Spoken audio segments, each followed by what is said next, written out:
नमस्कार प्यारे बच्चों, एक बार फिर से स्वागत है आप सबका आपके अपने इस ऑनलाइन प्लेटफॉर्म वीरकुंज से। कैसे हो आप सब?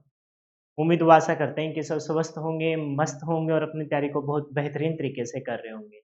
तो हम कर रहे हैं अपने एचएसएससी, एएलएम, एसए, जेईई के लिए और राजस्थान में आने वाली टेक्निकल हेल्पर की भर्ती के लिए कंप्लीट और बिल्कुल free of cost electrician theory आपकी इसी यूट्यूब चैनल पर जिसका नाम है वीर कॉन्सेप्ट।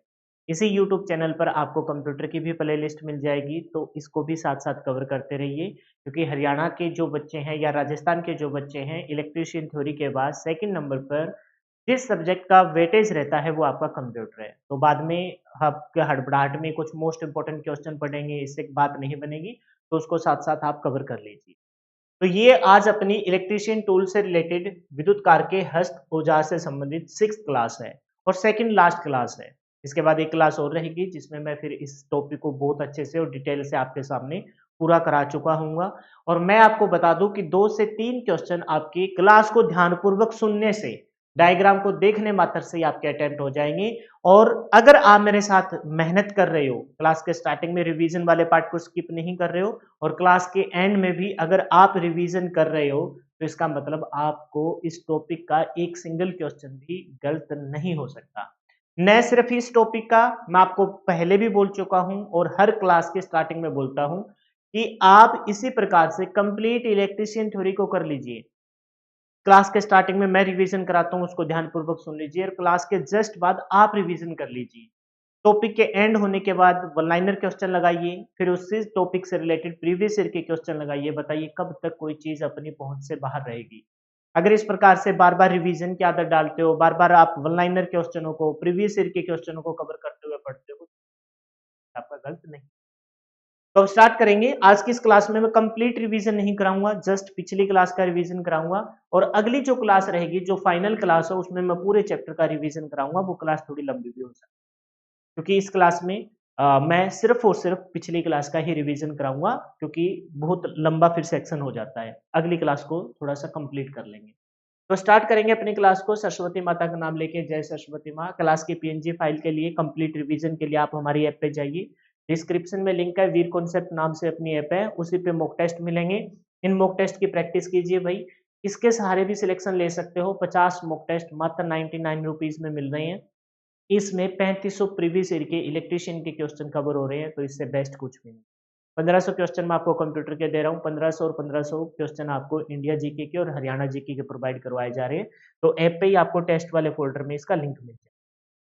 पिछली क्लास में जो हमने पढ़ा था, स्टार्ट करेंगे अपने क्लास को सरस्वती माता का नाम लेके। जय सरस्वती माँ। 3 चीज़ थी ये, एक सुआ था, सुआ पोकर बोलते हैं, दूसरा आपका पंच था और तीसरा आपका क्या था? तीसरा आपका राउल प्लग था। सुआ हम यूज़ करते हैं लकड़ी पर, पंच का हम प्रयोग करते हैं धात्विक सीट पर और पोकर का नहीं, राउल प्लग का हम प्रयोग करते हैं किसके ऊपर? राउल प्लग का प्रयोग करते हैं पत्थर के ऊपर छेद करने के।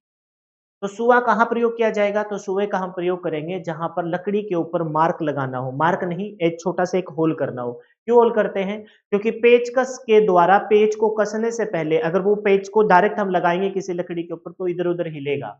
इस वजह से पेच नहीं कसा जाएगा, तो एक छोटा सा मार्क चिन्ह हमें करना पड़ता है या छोटा सा होल करना पड़ता है और वो किसकी सहायता से हो जाएगा? सुआ की सहायता से हो जाएगा। आगे बहुत ही तीखा होता है और बाद में चौकोर हो जाता है और इसकी सेंग की लंबाई सामान्यतः 20 सेंटीमीटर की रहती है। इंपॉर्टेंट ये है कि ये आपका लकड़ी के ऊपर प्रयोग में लाया जाता है, धात्विक सीटों पर इसका प्रयोग नहीं करना चाहिए। सेकंड जो था, जो धात्विक सीटों पर प्रयोग में लाया जाता है वो आपका पंच है। पंच आपका स्थायी मार्किंग टूल है। फोर्स लगेगा क्योंकि आपको धात्विक सीटों पर ऐसे तो नहीं हाथ से दबा देंगे, तो इसके ऊपर हम किसे हैमर से चोट मार के आप एक स्थायी मार्किंग टूल बनाएंगे। इस वजह से इसको हार्ड कार्बन स्टील का बनाया जाता है और मैंने आपको बताया भी था जितने भी जिस पे आपका फोर्स लगे वो आपके हार्ड कार्बन स्टील के बनाए जाएंगे। तो 3 प्रकार के हम पंच का प्रयोग करते हैं। पहला आपका सेंटर पंच, बिल्कुल सेंटर में 90 डिग्री का एंगल। प्रिंक बहुत छोटा होता है, 30 डिग्री। 30 और 90 के बीच में जो ज्यादातर प्रयोग में लाया जाता है वो आपका डॉट पंच होता है और वो 60 डिग्री का होता है। फिर हमने देखा कौन गहरा कौन हल्का, ये सारी बातें मैं आपको बता चुका हूँ। बस आप एंगल ध्यान रखेंगे और ये धात्विक सीटों पर प्रयोग में लाया जाता है। इसको लकड़ी और पत्थर के ऊपर प्रयोग में नहीं लाना चाहिए। बस इससे रिलेटेड यही क्वेश्चन आपके पूछे जाते हैं। नेक्स्ट है जी राउल प्लग। राउल प्लग आपने देखा लकड़ी के ऊपर मार्क करना हो, होल करना हो, फिर आपने देखा धात्विक सीट के ऊपर मार्क करना हो या होल करना हो, फिर आप बात आ गई जी पत्थर अगर आगे आ जाए तो क्या करेंगे? तब हम जाएंगे राउल प्लग के ऊपर। तो राउल प्लग का प्रयोग हम कहाँ करते हैं? पत्थर के ऊपर छेद करने के लिए हम इसका प्रयोग करते हैं। फोर्स लगेगा, इस वजह से इसकी बिट है वो हार्ड कार्बन स्टील के बनाई जाती है, जबकि इसका होल्डर है वो माइल्ड स्टील का बनाया जाता है। माइल्ड स्टील का बना रहे हैं तो मजबूती तो उसमें भी रहती है। तो इस राउल प्लग का प्रयोग हमें लकड़ी के ऊपर, धात्विक सीटों के ऊपर नहीं करना चाहिए। ठीक उसी प्रकार से पंच का प्रयोग हमें लकड़ी और पत्थर के ऊपर नहीं करना चाहिए। ठीक उसी प्रकार से हमने सुआ पोकर का प्रयोग हमें किसके ऊपर? धात्विक सीटों और पत्थरों के ऊपर नहीं करना चाहिए। ये इनकी कुछ बाउंडेशन है। अगर लकड़ी के ऊपर, सावधानी आपको मैंने बताई दी, इसकी बिट को पटकना नहीं चाहिए, हार्ड कार्बन स्टील की है वो आपकी टूट जाएगी। अगर लकड़ी के ऊपर, पत्थर के ऊपर या फिर मान के चलते हैं धात्विक सीटों के ऊपर बहुत ही स्लो तरीके से कोई मार्किंग टूल के तौर पर प्रयोग करते हैं तो हम किसका प्रयोग करते हैं? रेजेट ब्रेस का। सॉरी, बस इतना सा ध्यान रखिए कि रेजेट ब्रेस है क्या? तो हम कहेंगे रेजेट ब्रेस आपकी होल करने की, निशान लगाने की एक स्लो प्रक्रिया है, क्योंकि आज के टाइम इसका हम बहुत ही कम प्रयोग करते हैं क्योंकि इसकी जगह आ गई है ड्रिल मशीन। इसमें क्या होता है? इसके आगे यहाँ इसके फिक्स आप स्क्रू ड्राइवर लगा के पेच को लूज और टाइट बहुत फास्ट तरीके से भी कर सकते हो। ये आपका हैंडल हो गया और ये इसका आपका फोर्स लगा के हम दबाव के साथ इसमें किसी भी चीज पे होल वगैरह कर सकते हैं। इसके डायग्राम को देखा, लेकिन कोई भी क्वेश्चन इससे रिलेटेड आज तक मैंने नहीं देखा। बस आपको ध्यान रखना है कि रेजेट प्रेस क्या है, तो हम कहेंगे बहुत ही स्लो तरीके से किसी की चीज के अंदर, लकड़ी, धात्विक सीट या पत्थर के अंदर निशान लगाना, या फिर ज्यादातर तो वैसे लकड़ी के ऊपर प्रयोग किया जाता है क्योंकि इसकी बिट खराब हो जाएगी, ठीक है। लेकिन कभी कभार इसको धात्विक सीटों के ऊपर भी हम प्रयोग में ला सकते हैं। उसके बाद ये था कि लकड़ी के ऊपर हल्का सा मार्क या हल्का सा होल करना हो तो हम किसका यूज करते हैं? सुआ या पोकर, ब्रोडल या सुम्बी का प्रयोग करते हैं। लेकिन मान के चलो, अगर हमें लकड़ी के ऊपर छेद 3 mm से लेकर 10 mm तक गहरा छेद करना हो, तब हम किसका यूज करेंगे? बर्मा। और मैंने कहा था कि इंग्लिश वाला शब्द याद रखें, जिमलेट। जिम जोर लगेगा, जिम से जोर लगेगा तो ज्यादा छेद करेंगे किसके ऊपर? लकड़ी के ऊपर। तो वर्मा जिमलेट आपका इस प्रकार से सुआ होता है। सुआ आपका पेच कसने से पूर्व हल्का मार्किंग के लिए, जबकि वर्मा या जिमलेट आपका गहरे गहरे छेद के लिए लकड़ी के ऊपर 3 से लेकर 10 mm के छेद के लिए प्रयोग में लाया जाता है। वो थे आपके होल करने वाले। कौन कौन से थे? सुआ बोलिए, फिर पंच बोलिए, फिर आपका क्या बोलिए? राउल प्लग बोलिए, फिर आपका रिजेक्ट ब्रेस भी आ गया, उसके बाद आपका क्या आया? जिमलेट। तो टोटल ये 5 प्रकार के आपको ध्यान रखने हैं। उसके बाद मेजरिंग टूल में आए तो सबसे पहले आपने क्या देखा था? ट्राई स्क्वायर देखा था। ट्राई स्क्वायर से रिलेटेड जो क्वेश्चन पूछा जाता है वो बस इतना सही है। एक तो ये ट्राई स्क्वायर का नाम क्या है? नहीं तो गुनिया बोलते हैं इसको। क्या बोलते हैं? गुनिया। और ये किस लिए प्रयोग किया जाता है? तो कहते हैं 90 डिग्री के कोण की सत्यता की जांच के लिए प्रयोग में लाया जाता है। या फिर इसकी सहायता से हम क्या खींच सकते हैं? समांतर रेखाएं खींच सकते हैं। जिसके बीच में एंगल होता है 90 डिग्री, तो हम कहेंगे 90 डिग्री का जो एंगल होता है, जो हैंडल बोल दो या उसको बोलते हैं स्टोक। स्टोक और ब्लेड के बीच में कितने डिग्री का एंगल होता है? 90 डिग्री का एंगल होता है। फिर आपको पढ़ना चाहो तो पढ़ सकते हो कि हार्ड कार्बन स्टील की प्लेट बनी होती है, बर का प्रयोग करते हैं निशान लगाने के लिए। लेकिन जो क्वेश्चन है वो यही है, क्योंकि मेन फोकस होता है क्वेश्चन कितने डिग्री कोण? 90 डिग्री। ट्राई स्क्वायर का अन्य नाम क्या है? गुनिया। बस ये दो ही क्वेश्चन आपसे पूछे जाते हैं। उसके बाद था जो स्टील रूल। स्टील रूल को किसके साथ प्रयोग में करते हैं? स्टील रूल का हम प्रयोग करते हैं किसके साथ? डिवाइडर के साथ। स्टील रूल क्या है? बचपन में हमने 15 सेंटीमीटर वाले, अब ये सामान्यतः 15, 30 और 40 सेंटीमीटर की लंबाई वाले स्टील रूल होते हैं। इससे ज्यादा का क्यों नहीं? क्योंकि ये स्टील रूल आपका हार्ड कार्बन स्टील का बना होता है, लचक आएगी और टूट जाएगा, है ना। इस पे जो छोटे से छोटा मान होता है उसे अल्पत मान कहते हैं, जिसकी वैल्यू 0.5 mm या फिर 1/32 इंच के बराबर होती है। बस ये दो बातें आपको ध्यान रखनी है और इससे रिलेटेड कुछ भी नहीं है। एक तो इसका डिवाइडर के साथ प्रयोग करेंगे और अल्पत मान है वो 0.5 mm या फिर 1/32 इंच के बराबर होता है। उसके बाद जो आपको था वो, अगर लंबी दूरी को मापना हो, स्केल ज्यादा लंबा नहीं कर सकते हम, 15, 30 और 40 सेंटीमीटर का, लंबी दूरी 150 सेंटीमीटर की दूरी को अगर हम रिप्रेजेंट कर रहे हैं तब हम किसका प्रयोग करेंगे? तब हम प्रयोग करेंगे इंची टेप का, यानी कि मेजरिंग टेप का। इंची टेप तो सॉरी दर्जी प्रयोग करता है, मेजरिंग टेप का प्रयोग करेंगे। इससे रिलेटेड कोई भी क्वेश्चन नहीं आया, लेकिन ध्यान रखेंगे कि इसके अंदर एक स्प्रिंग होता है। जब स्टॉपर को हटा दिया जाता है तो वो स्प्रिंग इसको ऑटोमेटिक वापस अपनी ओरिजिनल पोजीशन पे ले आता है। अगर वो स्प्रिंग खराब हो जाता है तो फिर भाई ये अपने आप अंदर नहीं जाएगा, तो ये सोच लीजिए ये कोई काम का नहीं होता। तो स्प्रिंग और स्टॉपर दो इसके अंदर चीज होती है और इससे रिलेटेड कोई खास क्वेश्चन आज तक मैंने नहीं देखा।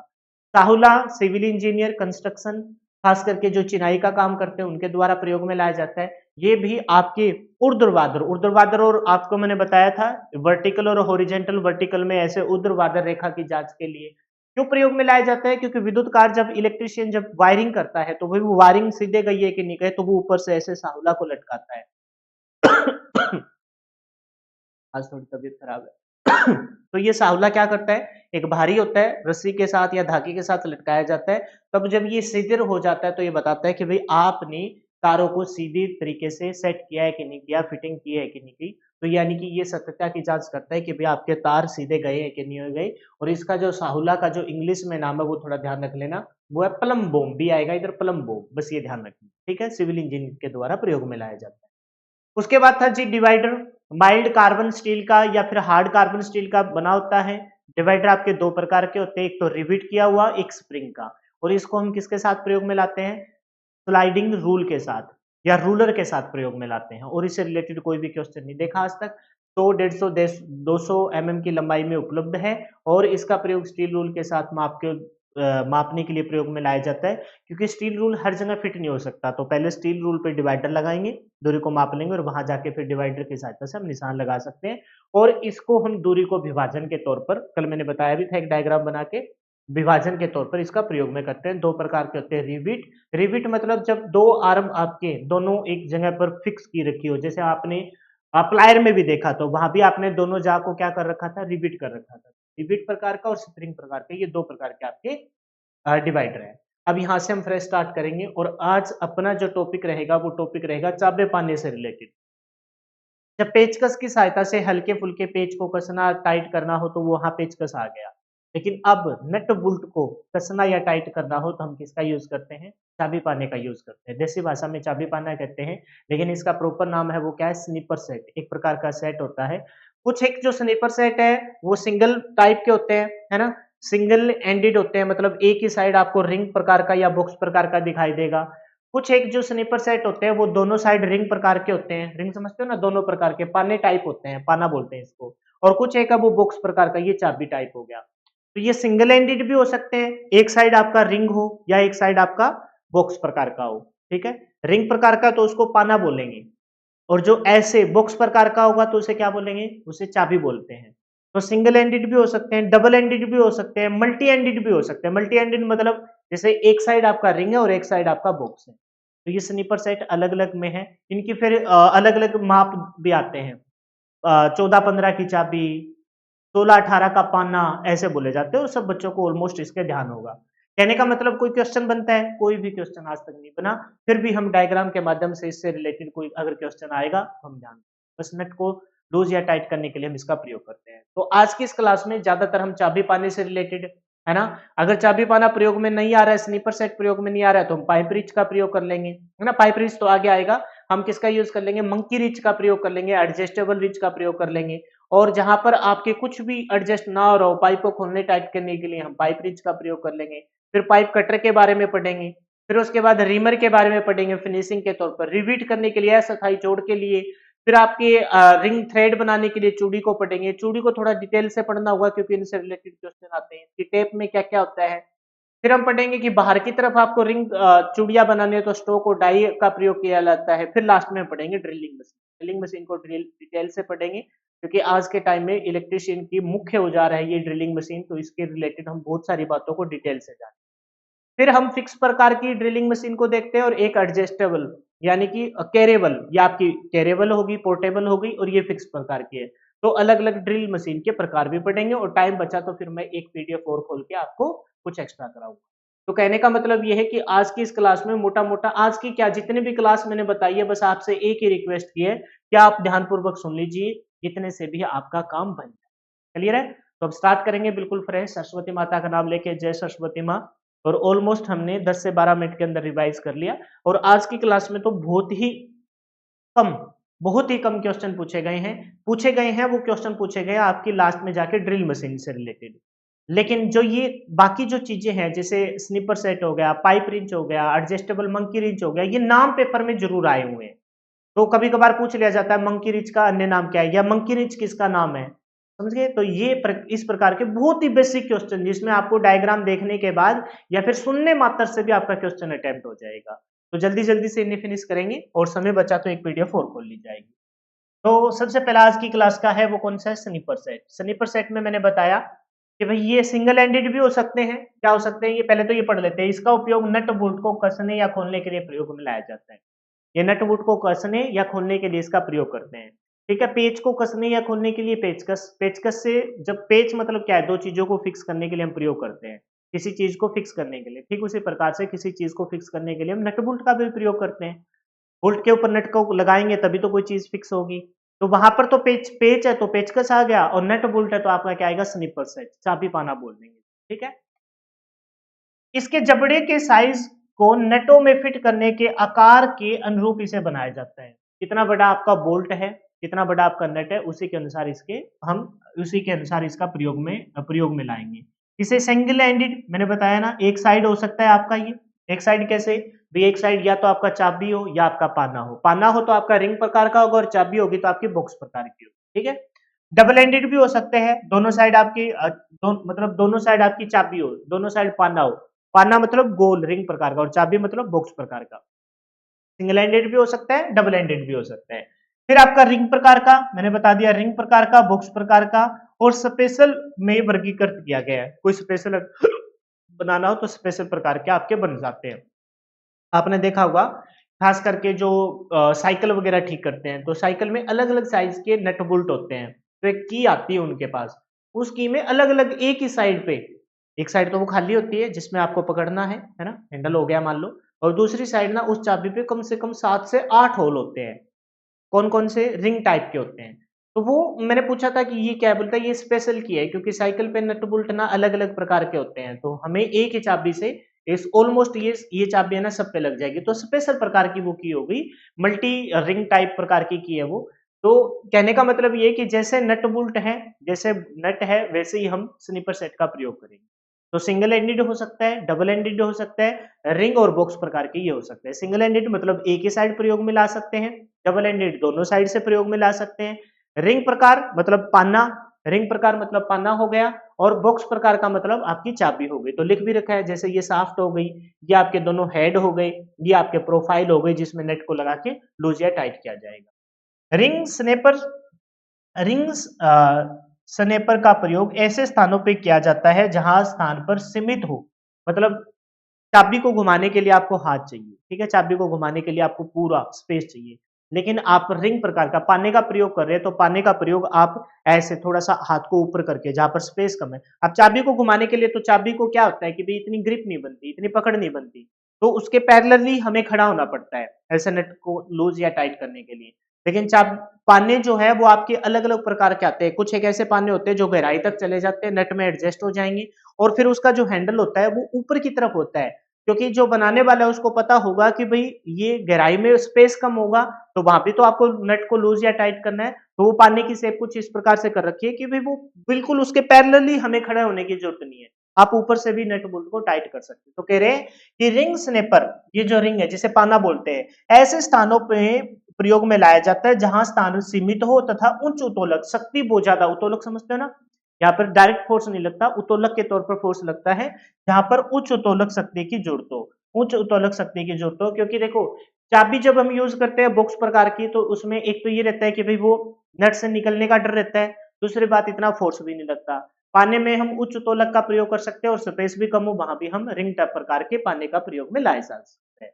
कहने का मतलब ये है कि भी नट को लूज या टाइट करने के लिए हम किसका प्रयोग करते हैं, स्नीपर सेट का प्रयोग करते हैं। जहां पर ऐसा कोई नट बोल्ट आ गया, ऐसा कोई नट आ गया जहां पर आपके स्नीपर सेट काम नहीं आ रहा, यानी कि कोई पैमाने में सेट ही नहीं हो रहा। ठीक है, आपके पास एक सेट है स्नीपर का, स्नीपर सेट है, और आपने देखा कि ऐसा नट आपके सामने है जिसमें कोई भी चाबी पाना नहीं लग रहा, कोई भी स्लीपर सेट की वैल्यू सेट नहीं हो रही, तब आप किसका यूज करेंगे, तब आप यूज करेंगे एडजस्टेबल रिंच का। किसका प्रयोग करेंगे भाई, एडजस्टेबल रिंच का प्रयोग करेंगे। इससे रिलेटेड जो क्वेश्चन पूछा गया वो यही है कि एडजस्टेबल रिंच का अन्य नाम क्या है। ये पेपर में आया हुआ क्वेश्चन है, इसके अलावा कोई भी क्वेश्चन नहीं आया, लेकिन पता होना चाहिए एडजस्टेबल रिंच क्या है। एडजस्टेबल रिंच वो एक टूल्स है जहां पर स्नीपर सेट अपने हाथ खड़े कर दे तो ये काम आएगा। तो एडजस्टेबल रिंच को हम एडजस्टेबल स्नीपर, एडजस्टेबल क्या बोलते हैं इसको, स्नेपर बोलते हैं, शेपनर बोलते हैं, या एडजस्टेबल क्रीसेट बोलते हैं। लेकिन जो पूछा गया वो ये है कि इसे मंकी रिंच बोलते हैं। क्या बोलते हैं, ये मंकी रिंच बोलते हैं। तो क्या बोलता है इसके बारे में, इसका उपयोग तब किया जाता है जब किसी नट के आकार का ही स्निपर टूल्स किट में उपलब्ध ना हो। कहने का मतलब ये है कि टूल किट के अंदर, के अंदर आपके स्निपर टूल किट के अंदर कोई भी पैमाना सेट ना हो, तब हम किसकी मतलब ये अपने हाथ खड़े कर दे, स्निपर टूल किट अपने हाथ खड़े कर दे, तब आप किसकी तरफ जाएंगे, एडजस्टेबल रिंच की तरफ जाएंगे। एडजस्टेबल रिंच का अन्य नाम क्या है, आपका मंकी रिंच है। क्योंकि होता क्या है इसमें, एक होता है फिक्स जा और ये होता है मूवेबल जार। सबसे पहले इसको अच्छे वाला खोल लिया जाता है ना, ये इसकी सहायता से ना थंबल स्क्रू, स्क्रू की सहायता से इसे खोल लिया जाता है। खोलने के बाद फिर जितने जितने मेजरमेंट का वो नट है या बोल्ट है, नट है मान लो बोल्ट के ऊपर नट लगा रखा है, फिर क्या करेंगे इसके द्वारा इस मूवेबल जार को टाइट करेंगे। टाइट करने के बाद ये उस नट के अनुसार फिक्स हो जाएगा। फिक्स होने के बाद आप अपने अच्छे वाले, क्योंकि इसका हैंडल बड़ा टाइट होता है ना, बड़ा टाइट होता है, और कहने का मतलब है अच्छा उत्तोलक का आप यूज कर कर उस नेट को खोल सकते हो। तो जहां पर स्निपर सेट अपना हाथ खड़े कर दे, चाबी पाने नहीं लगते हो, तो वहां पर हम किसका प्रयोग करेंगे, एडजस्टेबल रिंच का या फिर मंकी रिंच का, और इसी को क्या बोलते हैं, एडजस्टेबल स्निपर शेपनर या फिर एडजस्टेबल क्रीसेट बोला जाता है। लेकिन ध्यान रखेंगे कि एडजस्टेबल रिंच का अन्य नाम क्या है, मंकी रिंच है, ये पेपर में पूछा गया है। इसे एक जबड़ा वह हिस्सा जहां पर नट या बोल्ट फिट होता है जो एडजस्टेबल साइज का होता है, बस और कुछ नहीं, इससे रिलेटेड मैंने बता ही दिया। एक फिक्स है और एक एडजस्टेबल है, इसको लगा देंगे। एडजस्टेबल वाले को सबसे पहले खोल लिया जाएगा अच्छे वाला, फिक्स वाले को इस साइड से नेट को भी यहाँ फिक्स कर लिया। फिक्स करने के बाद फिर इसको एडजस्टेबल वाले को अच्छे से सेट करके फिर आपने हैंडल से जोड़ लगा के उसे खोल लिया जाएगा। ठीक है, फिर है नेक्स्ट, ये तो हो गया नट बोल्ट की बात। स्निपर सेट का प्रयोग किया, चाबी पाने का प्रयोग किया, चाबी पाने जहां नहीं लगा वहां पर हमने एडजस्टेबल रिंच का, मंकी रिंच का प्रयोग किया। लेकिन मान के चलो कोई नट बोल्ट ना हो, बहुत बड़ी वाली पाइप हो, बहुत बड़ी वाली पाइप हो, आप कहेंगे सर पाइप खोलने के लिए हम एडजस्टेबल रिंच का प्रयोग नहीं क्यों नहीं कर रहे, कर सकते हैं, लेकिन उसकी लिमिटेशन है कुछ। आप देखो कि ये कितना खुल सकता है, ये इतना है तो मैक्सिमम ये इतना खुल सकता है, इतना खुल सकता है। लेकिन पाइप का अगर साइज बड़ा हो तो उसको बड़े मात्रा में खोलने के लिए, इसका देखो ये एडजस्टेबल कितना काफी अच्छा है, तो ये काफी मात्रा तक खुल सकता है। तो पाइप वगैरह को खोलने के लिए अगर पाइप मान के चलो, पाइप अगर मान के चलो छोटे डायमीटर का है, तो एडजस्टेबल रिंच या मंकी रिंच का भी हम प्रयोग कर सकते हैं। लेकिन उसमें दो तीन कमियां हैं कि भाई पाइप अगर बड़ी आ गई तो वो बात नहीं बनेगी। दूसरी बात, उसका जो हैंडल होता है ना वो इतना लंबा नहीं होता जितना पाइप रिंच का है। उसका हैंडल ना लिमिटेड सा होता है, जितना लंबा हैंडल होगा उतना ही हम फोर्स ज्यादा लगा सकते हैं। दूसरी बात, उतना ही हम थोड़ा सा स्पेस लेके जोर लगा के, मान के चलो हैंडल छोटा है तो भाई इतना सा ही हाथ खुलेगा। अगर मान के चलो हैंडल लंबा है, मान के चलो यहाँ हम फोर्स लगा रहे हैं, वो छोटा सा हैंडल है किसी चीज, कितना का फोर्स लगा सकते हैं, एक टाइम आएगा भी स्लिप होने का खतरा रहता है। यही हैंडल ना काफी लंबा होता है, मेरे पास क्या चीज है, ठीक है, ये वायर लेते हैं। अब देखो ये इतना लंबा हैंडल होता, ठीक है, अब देखना ये इतना लंबा, ये हमने लगा दिया। अब बताओ यहाँ से फोर्स लगा रहे हैं तो भाई ऐसे आदमी झुक के कितना फोर्स लगा सकते हैं, ज्यादा फोर्स लगा सकते हैं। कहने का मतलब ये है कि जितनी दूरी ज्यादा होती है ना उतना ही फोर्स ज्यादा भी लगता है। और इसका एग्जाम्पल क्या होता है, जब खास करके जो किसान फैमिली से बिलोंग करते हैं, कुत्र काटने वाली, बागड़ी भाषा में बताना पड़ेगा, कुत्र काटने वाली मशीन नहीं होती, उसका हैंडल का साइज क्या रखते हैं हम, ठीक अच्छा रखते हैं, है ना, जिससे हम घुमाते हैं चारा काटने वाली मशीन, तो उसके हैंडल के साइज को हम बड़ा रखते हैं। छोटा होगा तो फोर्स कम लगेगा, उत्तोलक कम बनेगा, और जैसे ही हैंडल को थोड़ा लंबा रखते हैं तो उत्तोलक ज्यादा बनेगा। और फिर लास्ट बीच में से थोड़ा सा इधर की तरफ हम ऐसे लगाते हैं तो भाई कटता भी आसान है, नजदीक से काटेंगे तो थोड़ा मुश्किल से जोर भी ज्यादा लगेगा। कहने का मतलब होता है कि हैंडल बहुत कुछ डिसाइड करता है और आपका किसको बनाता है, उत्तोलक फोर्स को बनाता है। तो कह रहे हैं कि जहां पर आपकी एडजस्टेबल रिंच है वो आपके मंकी रिंच है वो नट बोल्ट को पे यूज किया जाता है, लेकिन पाइप को खोलने और टाइट करने के लिए हम किसका यूज करते हैं, पाइप रिंच का प्रयोग करते हैं। नाम से पता चल रहा है पाइप रिंच। तो कह रहे हैं कि यह विद्युत कार के लिए कंड्यूट तथा जीआई पाइप को सर्किट आदि को खोलने के लिए प्रयोग में लाया जाता है। किसी भी स्निपर सेट हो, चाहे समझ गए, पाइप को खोलना और टाइट करने के लिए हम इसका प्रयोग करते हैं। पढ़ना चाहो तो इसमें पढ़ लीजिए और इससे रिलेटेड कोई भी क्वेश्चन नहीं है। ये आपका फोस्ट हुक जा है जो एडजस्टेबल है, इसके सहायता से, है ना, एडजस्टेबल नट की सहायता से इसे लूज या टाइट किया जाता है।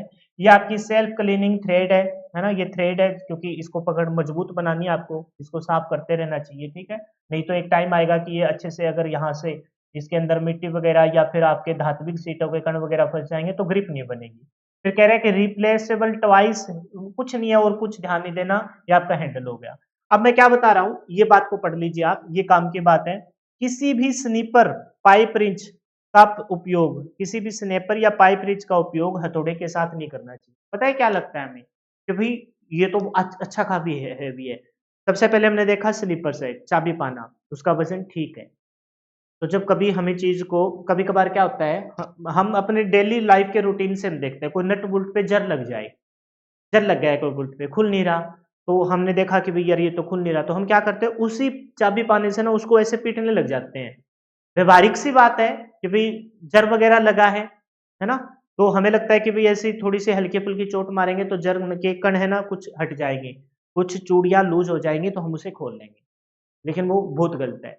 करते हैं ऑलमोस्ट 99% लोग यही करते हैं, कोई नट बोल्ट नहीं खुल रहा तो उसी को पानी डाल के, क्योंकि पानी से जर हटता है। ऑयल वगैरह नहीं डालना चाहिए, पानी से ही जर हटता है, पानी आपका जर को काटता है। तो फिर हम उसे खोलने लग जाते हैं। दूसरी बात, उसके बाद जो हमने देखा जहाँ पर चाबी पाने के बाद आप यूज़ नहीं कर रहे हैं, स्नीपर सेट प्रयोग में नहीं आ रहा तो क्या आता है, एडजस्टेबल रिंच, मंकी रिंच प्रयोग में लाता है। उसका वज़न और भारी हो गया, उसका वज़न और भारी हो गया। हमने कोई ऐसा कोई नट है जो स्नीपर सेट में सेट नहीं हो रहा, तो हमने मंकी रिंच का प्रयोग किया। वो नहीं खुल रहा, बहुत ज़्यादा फ़ोर्स लगाया हमने, अपनी अपनी तरफ से पूरा फ़ोर्स लगा दिया, नहीं खुल रहा। तो हम क्या करेंगे, खोला उसको और फिर उसको ठोकने लग जाएँगे, क्योंकि हमें लगता है कि विज़र लग गया है इसके। उससे भारी कोई कोई चीज़ है, उससे भारी नट बोल्ट की बात तो खत्म ही हो गई। नट बोल्ट तक तो आपके मंकी रेंच आ गया, लेकिन पाइप को खोलना, टाइट करना हो, कंड्यूट पाइप हो या जीआई पाइप हो, तो उसके लिए हम किसका यूज़ करते हैं, पाइप रेंच का प्रयोग करते हैं। पाइप नहीं खुल रही, जर लगा हुआ है, इसको भी खोल के हम पीटने लग जाते हैं। कहने का मतलब ये कि हम ऐसे सोचते हैं कि भई जितना वज़न आपका हेम्बर में होता है, हथौड़े में होता है, उतना ही वज़न कहीं न कहीं आपके किसमें, एडजस्टेबल रिंच में या फिर पाइप रिंच में। चलो चाबी पाना तो फिर भी हल्का हो गया। तो इतना ही वजन है तो क्यों ना इसी से हम ठोकने पीटने लग जाए, तो ऐसा नहीं करना चाहिए एज पर रूल के अनुसार। तो कह रहे हैं किसी भी स्नेपर, स्नेपर सेट हो गया, पाइप रिंच हो गया, या फिर आपका क्या कहेंगे मंकी रिंच या एडजस्टेबल रिंच हो गया, क्या उपयोग हथौड़े के रूप में नहीं करना है।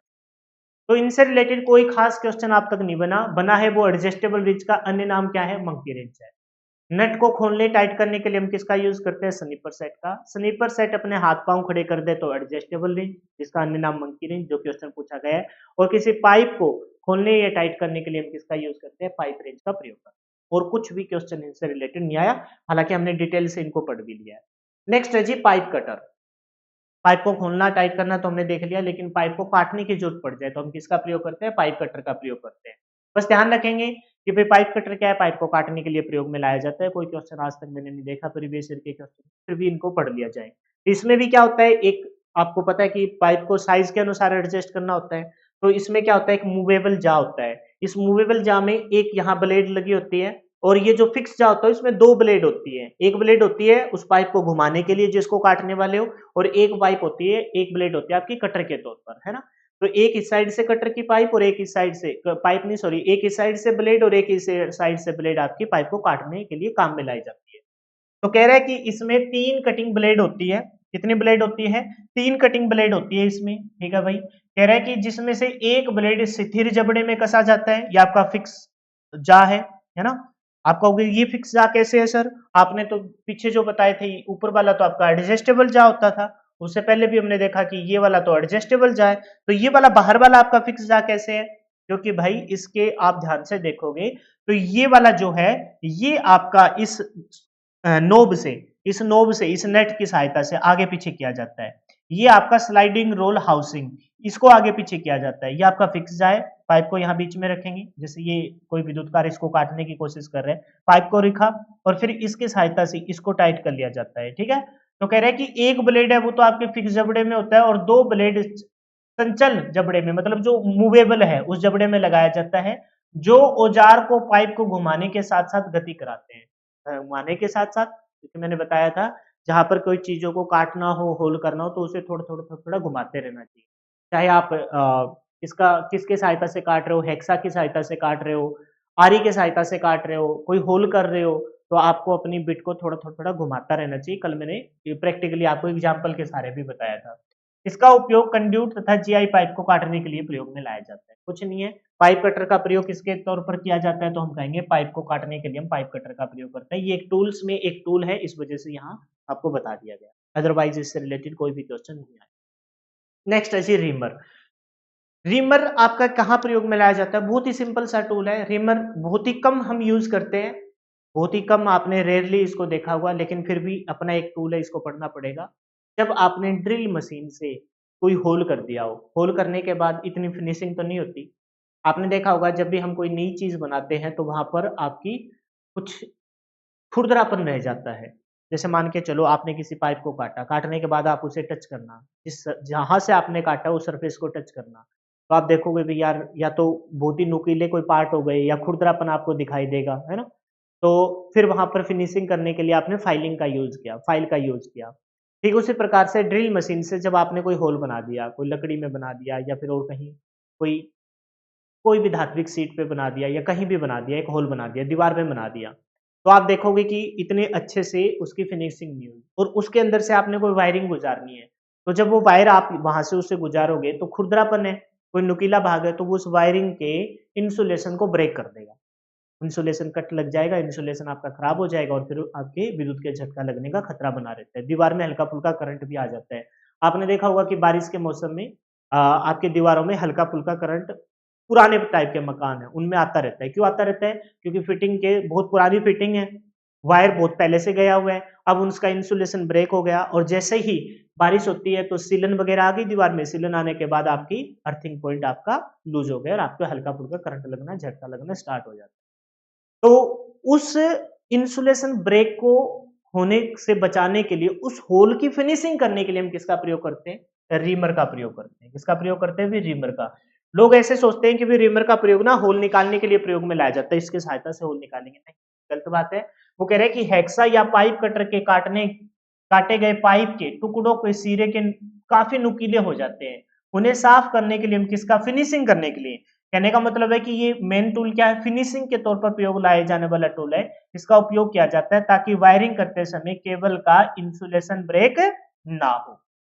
जबकि हम क्या सोचते हैं? देखने से ऐसा लगता है भी आगे से तीखा भाग है, नुकीला भाग है ना? तो हम इसका प्रयोग क्या करेंगे? होल निकालने में करेंगे। नहीं, होल निकालने के लिए हल्का-फुल्का होल हो तो हम किसका प्रयोग करते हैं? मार्किंग करनी हो तो हम सुआ, पोकर का प्रयोग करते हैं। अगर बड़ा होल निकालना हो 3 से लेकर 10 एमएम का तो हम लकड़ी में होल निकालने के लिए हम जिमलेट का प्रयोग करते हैं। परमानेंट मार्किंग के लिए हम पंच का प्रयोग करते हैं और दीवार के अंदर छेद करने के लिए, दीवार के अंदर होल बनाने के लिए हम किसका यूज़ करते हैं? राउल प्लग का प्रयोग करते हैं। जबकि हम रीमर का प्रयोग फिनिशिंग के तौर पर पाइप काटी है तो पाइप के भाग को फिनिशिंग करने के लिए, वैसे पाइप वाले भाग को फिनिशिंग करने के लिए हम फाइल का प्रयोग करते हैं। ये तो मेनली आपको कोई होल कर दिया, कोई देखो एग्जांपल भी दे रखा है, लकड़ी के अंदर कोई होल कर रखा है और इसके अंदर से आपको वायरिंग गुजारनी है तो वायरिंग का इंसुलेशन ब्रेक ना हो जाए, इस वजह से हम इसके अंदर रीमर को घुमा देंगे। रीमर को घुमाएंगे तो खुरदरापन आपका हट जाए। बस रीमर आपका किसके लिए प्रयोग में लाया जाता है? फिनिशिंग के तौर पर प्रयोग में लाया जाता है। ठीक उसी प्रकार से रीमर से कुछ मिलती-जुलती आकृति होती है रिवेट की और ये आपने देखा होगा कहाँ बताऊँ मैं? मैंने तो अपने रूटीन में लाइफ में बहुत बार देखा है, जब आपको कोई परमानेंट जोड़ ना लगाना हो। जैसे मान के चलो कोई चीज़ ठोक के आपको करनी हो। जैसे पुराने टाइम में अब तो भई आने ही बंद हो गई। आप अपने घरों में देखना संदूक जो होता है, संदूक संदूक समझते हो ना? संदूक संदूक का और कोई नाम होगा मेरे को ध्यान नहीं। सूटकेस जिसमें चटपिट से होते हैं, एक टेची होती है जिसमें आप लॉक लगाते हैं, एक होता है संदूक, संदूक होता है स्टोर में एक बड़ा बॉक्सा, है ना? तांबे तांबे का तो ज़्यादा कॉस्टली हो जाएगा। कहने का मतलब है कि बड़ा एक बक्सा होता है जिसके अंदर आप सर्दियों के कपड़े वगैरह, रज़ाई वगैरह मेरे घर पे तो मौजूद है। तो आप उसमें देखना जो उसकी जो धात्विक चादर है, वो चादरों को जब फिक्स कर रखा है, चादरों को जब मतलब आयताकार बॉक्स है, उसको बनाया गया है, तो वहाँ पर कोई पेच नहीं लगा। पेच लगा होता तो हमें दिखता कि भई ये तो देखो पेच के अंदर मतलब ऊपर से लगा निशान नज़र आएगा कि भई यहाँ तो हम पेचकस का प्रयोग कर सकते हैं। तो वहाँ हम किसका प्रयोग करते हैं? वहाँ पर हम रिविट का प्रयोग करते हैं। रिविट का मतलब क्या होता है कि वहाँ पर धात्विक चादर को एक के ऊपर ऐसे रख के और फिर उसके ऊपर रिविट रख के उसके ऊपर चोट मार दी। चोट मारने के बाद वो रिविट आप दोनों चादरें जुड़ गई और दूसरी साइड दोनों साइड से, उस साइड आपका एक परमानेंट नीचे आपका एक बहुत मजबूत लोहे का बाट वगैरह रखा जाता है और फिर दोनों चादरों को ऐसे रख दिया, है ना? फिर इसके ऊपर रिविट रखा, फिर चोट मारी। तो उधर जो लोहे का बाट है ना, वो आपका क्या कर देगा उस जो पार होगा दोनों चादरों के, तो उन दोनों चादर वालों में से ये वाला हिस्सा है ना, फिर ये थोड़ा-सा ऐसे फैल जाता है तो उधर से परमानेंट जोड़ हो गया और इस साइड से आपका ये इस प्रकार का होता है ये। ये तो विद्युत कार का रिवेट है, ये तो विद्युत कार का रिवेट है, लेकिन जो मैंने जो एग्ज़ाम्पल दिया है वो छोटी-छोटी गिट्टियाँ सी होती हैं। तो जहां पर आपका कोई परमानेंट जोड़ नहीं करना हो। परमानेंट क्यों नहीं है? क्योंकि वो मजबूत तो नहीं है। मजबूत कैसे होता? मजबूत तो परमानेंट जोड़ तो वो होता है जिसमें बोल्ट निकालते हैं और उस साइड हम नट को कस देते हैं, वो परमानेंट जोड़ है। समझ गए इस बात को? लेकिन ये वाला जोड़ है वो परमानेंट नहीं होता, लेकिन फिर भी एक स्थायी प्रकार का होता है। लेकिन ये जो दिखाई दे रहा है वो है आपका इलेक्ट्रीशियन का रिविट। कह रहा है कि रिविट का उपयोग दो सीटों को अर्ध स्थायी रूप में जोड़ने के लिए प्रयोग में लाया जाता है। दो सीटों को अर्ध स्थायी रूप नहीं दे रहे, अर्ध स्थायी रूप से जोड़ने के लिए हम प्रयोग में लाते हैं। रिवेट की विशिष्टता को उसके धातु, है ना, कौन से प्रकार का, हम किस धातु से ये बनी है, और ये सैंक समझते हो ना, ब्लेड या सैंक की लंबाई के व्यास से निर्धारित करते हैं। ये वाला पार्ट आपको नहीं देखना, कोई काम का नहीं है ना, कोई काम का नहीं है, इतना डिटेल से हमें नहीं पढ़ना, बस ये ध्यान रखना कि रिवेट क्या होता है। तो हम कहेंगे रिवेट का हम प्रयोग कहाँ करते हैं? रिविट का प्रयोग हम कहां करते हैं जी? दो धात्विक सीटों के अर्ध स्थायी जोड़, मतलब परमानेंट जोड़ नहीं लगाना, अर्ध स्थायी जोड़ने के लिए हम किसका प्रयोग करते हैं? रिविट का प्रयोग करते हैं। किसके ऊपर निर्धारित होता है? ये सैंक हो गया। सैंक में किस प्रकार का धातु आपने प्रयोग किया है? धातु एवं सैंक की व्यास से इसका निर्धारण किया जाता है। ठीक है, बस ये ध्यान रखेंगे कि रिविट का प्रयोग क्या करते हैं? दो धात्विक सीटों को ठोक के ऐसे, और परमानेंट आपका जोड़ नहीं है, वो अस्थायी अर्ध जोड़ है, वहां पर आपके किसका प्रयोग लाया जाता है? रिविट का प्रयोग लाया जाता है। ठीक है भाई, ये परमानेंट जोड़ नहीं। नेक्स्ट कौन सा है जी? नेक्स्ट है जी थ्रेड। थ्रेड मतलब चूड़ी, तो थोड़ा डिटेल से पढ़ेंगे। ठीक है, थ्रेड चूड़ी। चूड़ी का उपयोग दो या दो से अधिक पार्टी को अस्थायी रूप से जोड़ने के लिए प्रयोग में लाया जाता है। आप फिर से कह रहे हो सर, चूड़ी से तो परमानेंट जोड़ हो जाता है। परमानेंट जोड़ ऐसा जोड़ होगा जिसको बाद में खोला नहीं जा सकता। जैसे किसी चीज को सेट करने के बाद वहां पर बेल्डिंग कर दो, वो आपका जोड़ कैसा है? परमानेंट जोड़ है। चाहे आप रिविट से दो धात्विक सीटों को जोड़ रहे हो, दो पाइपों को आप चूड़ी के माध्यम से जोड़ रहे हो, तो वो जोड़ आपका परमानेंट नहीं है, क्योंकि उसको जिस प्रकार से आपने पाइप को टाइट किया है तो उसी प्रकार से पाइप को खोल लिया जाएगा। तो खोल लिया तो इसका मतलब जोड़ तो परमानेंट नहीं है।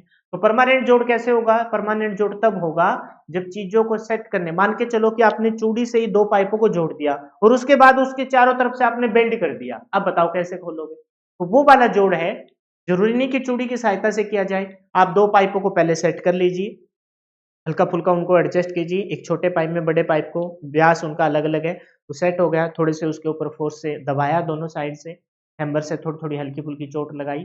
अब उसके बाद उनको क्या कर दीजिए? बेल्ड कर दीजिए। तो वो जोड़ कैसा होगा? वो जोड़ आपका परमानेंट जोड़ होगा।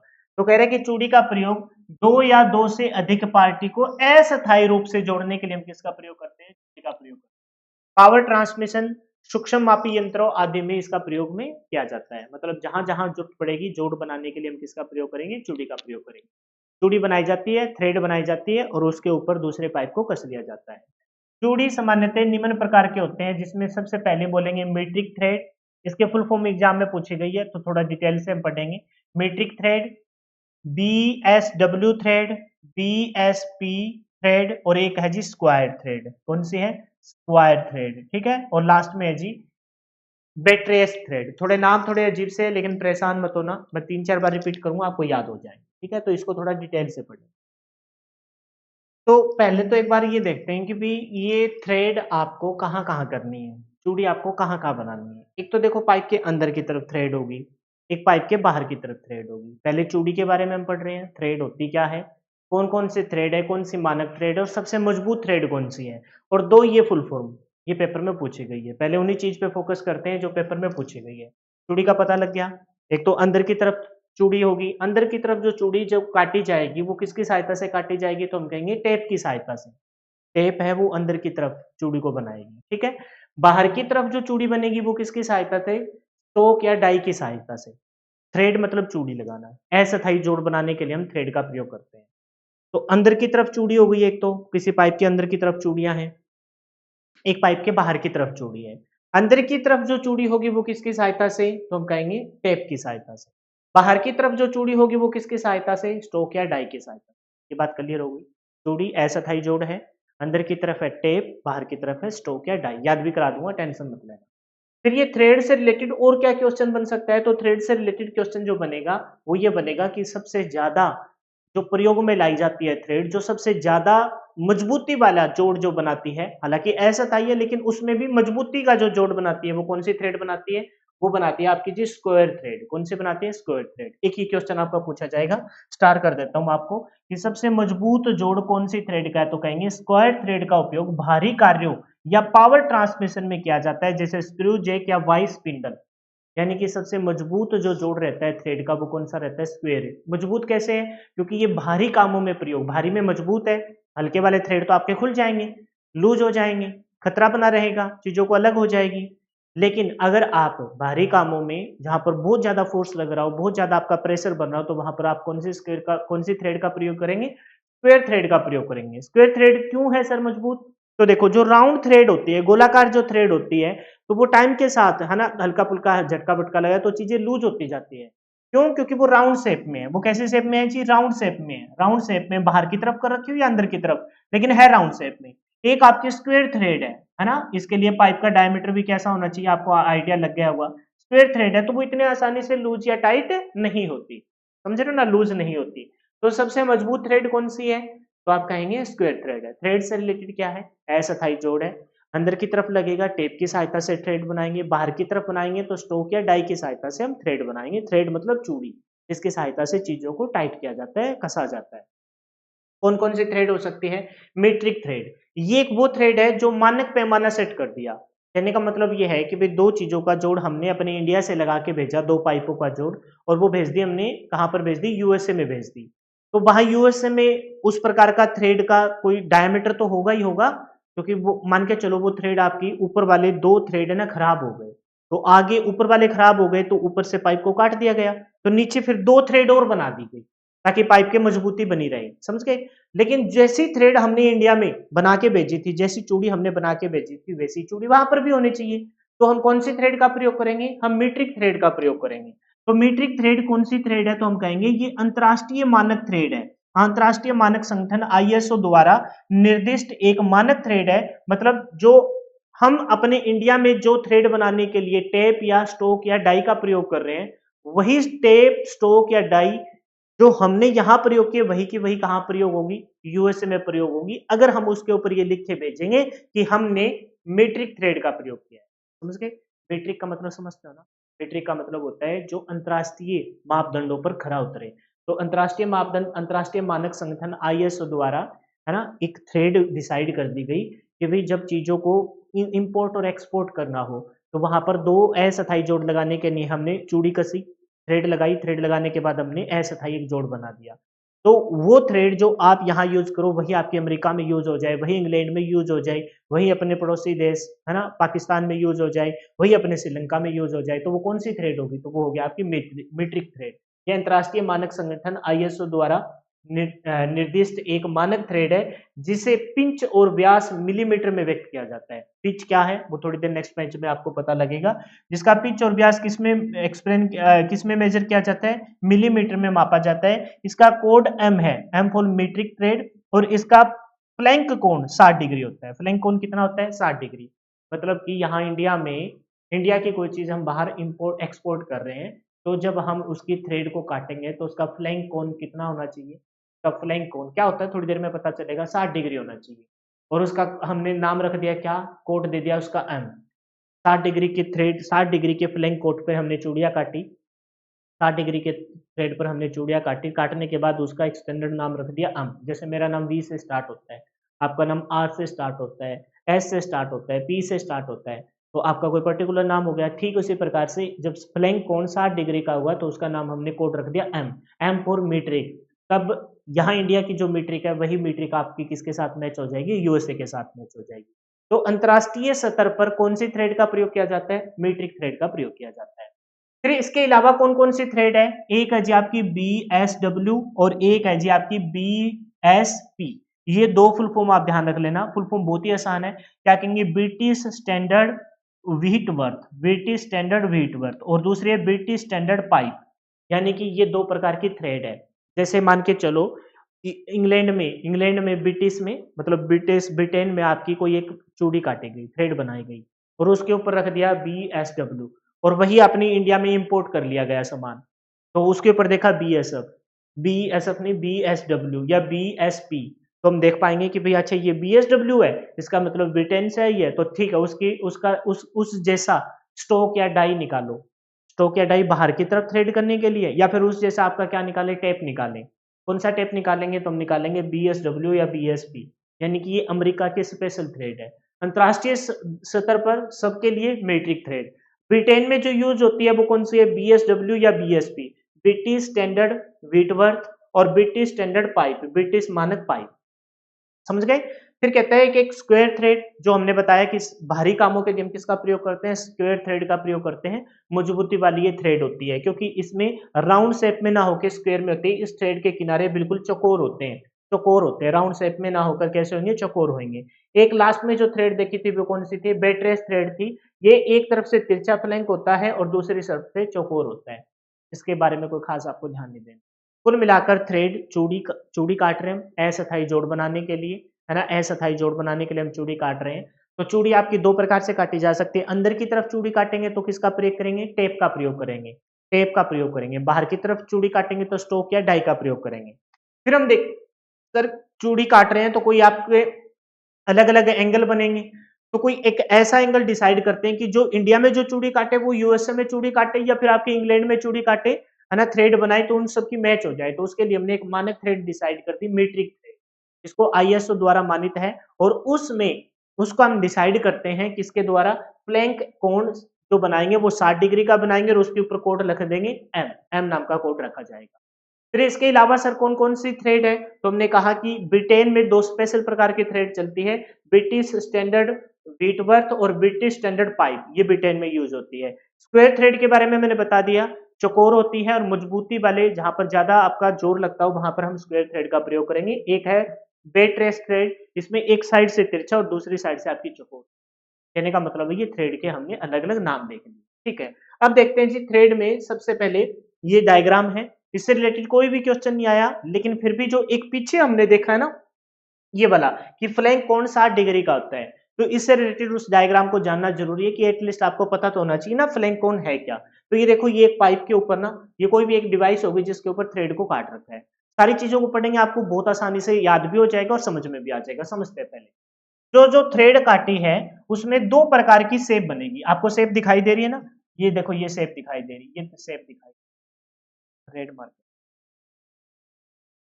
देखो ये शेप दिखाई दे रही, ये शेप दिखाई दे रही। तो जो डेप्थ में जा रहा है उसको हम क्या कहेंगे, उसको हम रूट कहेंगे।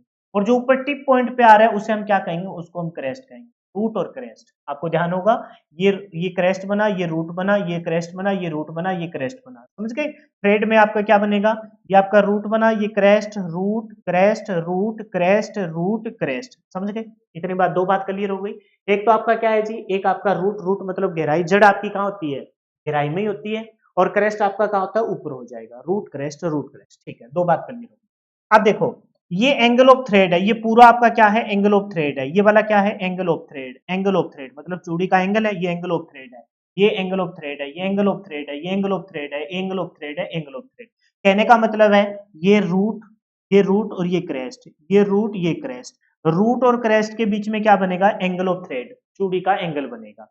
उसी में से एक साइड जो बनता है, वो जो एक साइड जो आप रूट से क्रेस्ट की तरफ जाते हैं, इरेज करके दोबारा बताता हूं, ध्यान से देखेंगे। बस ये दो तीन सब तो याद हो गए ना, रूट, रूट के बाद क्या, क्रेस्ट, रूट क्रेस्ट और एंगल ऑफ थ्रेड।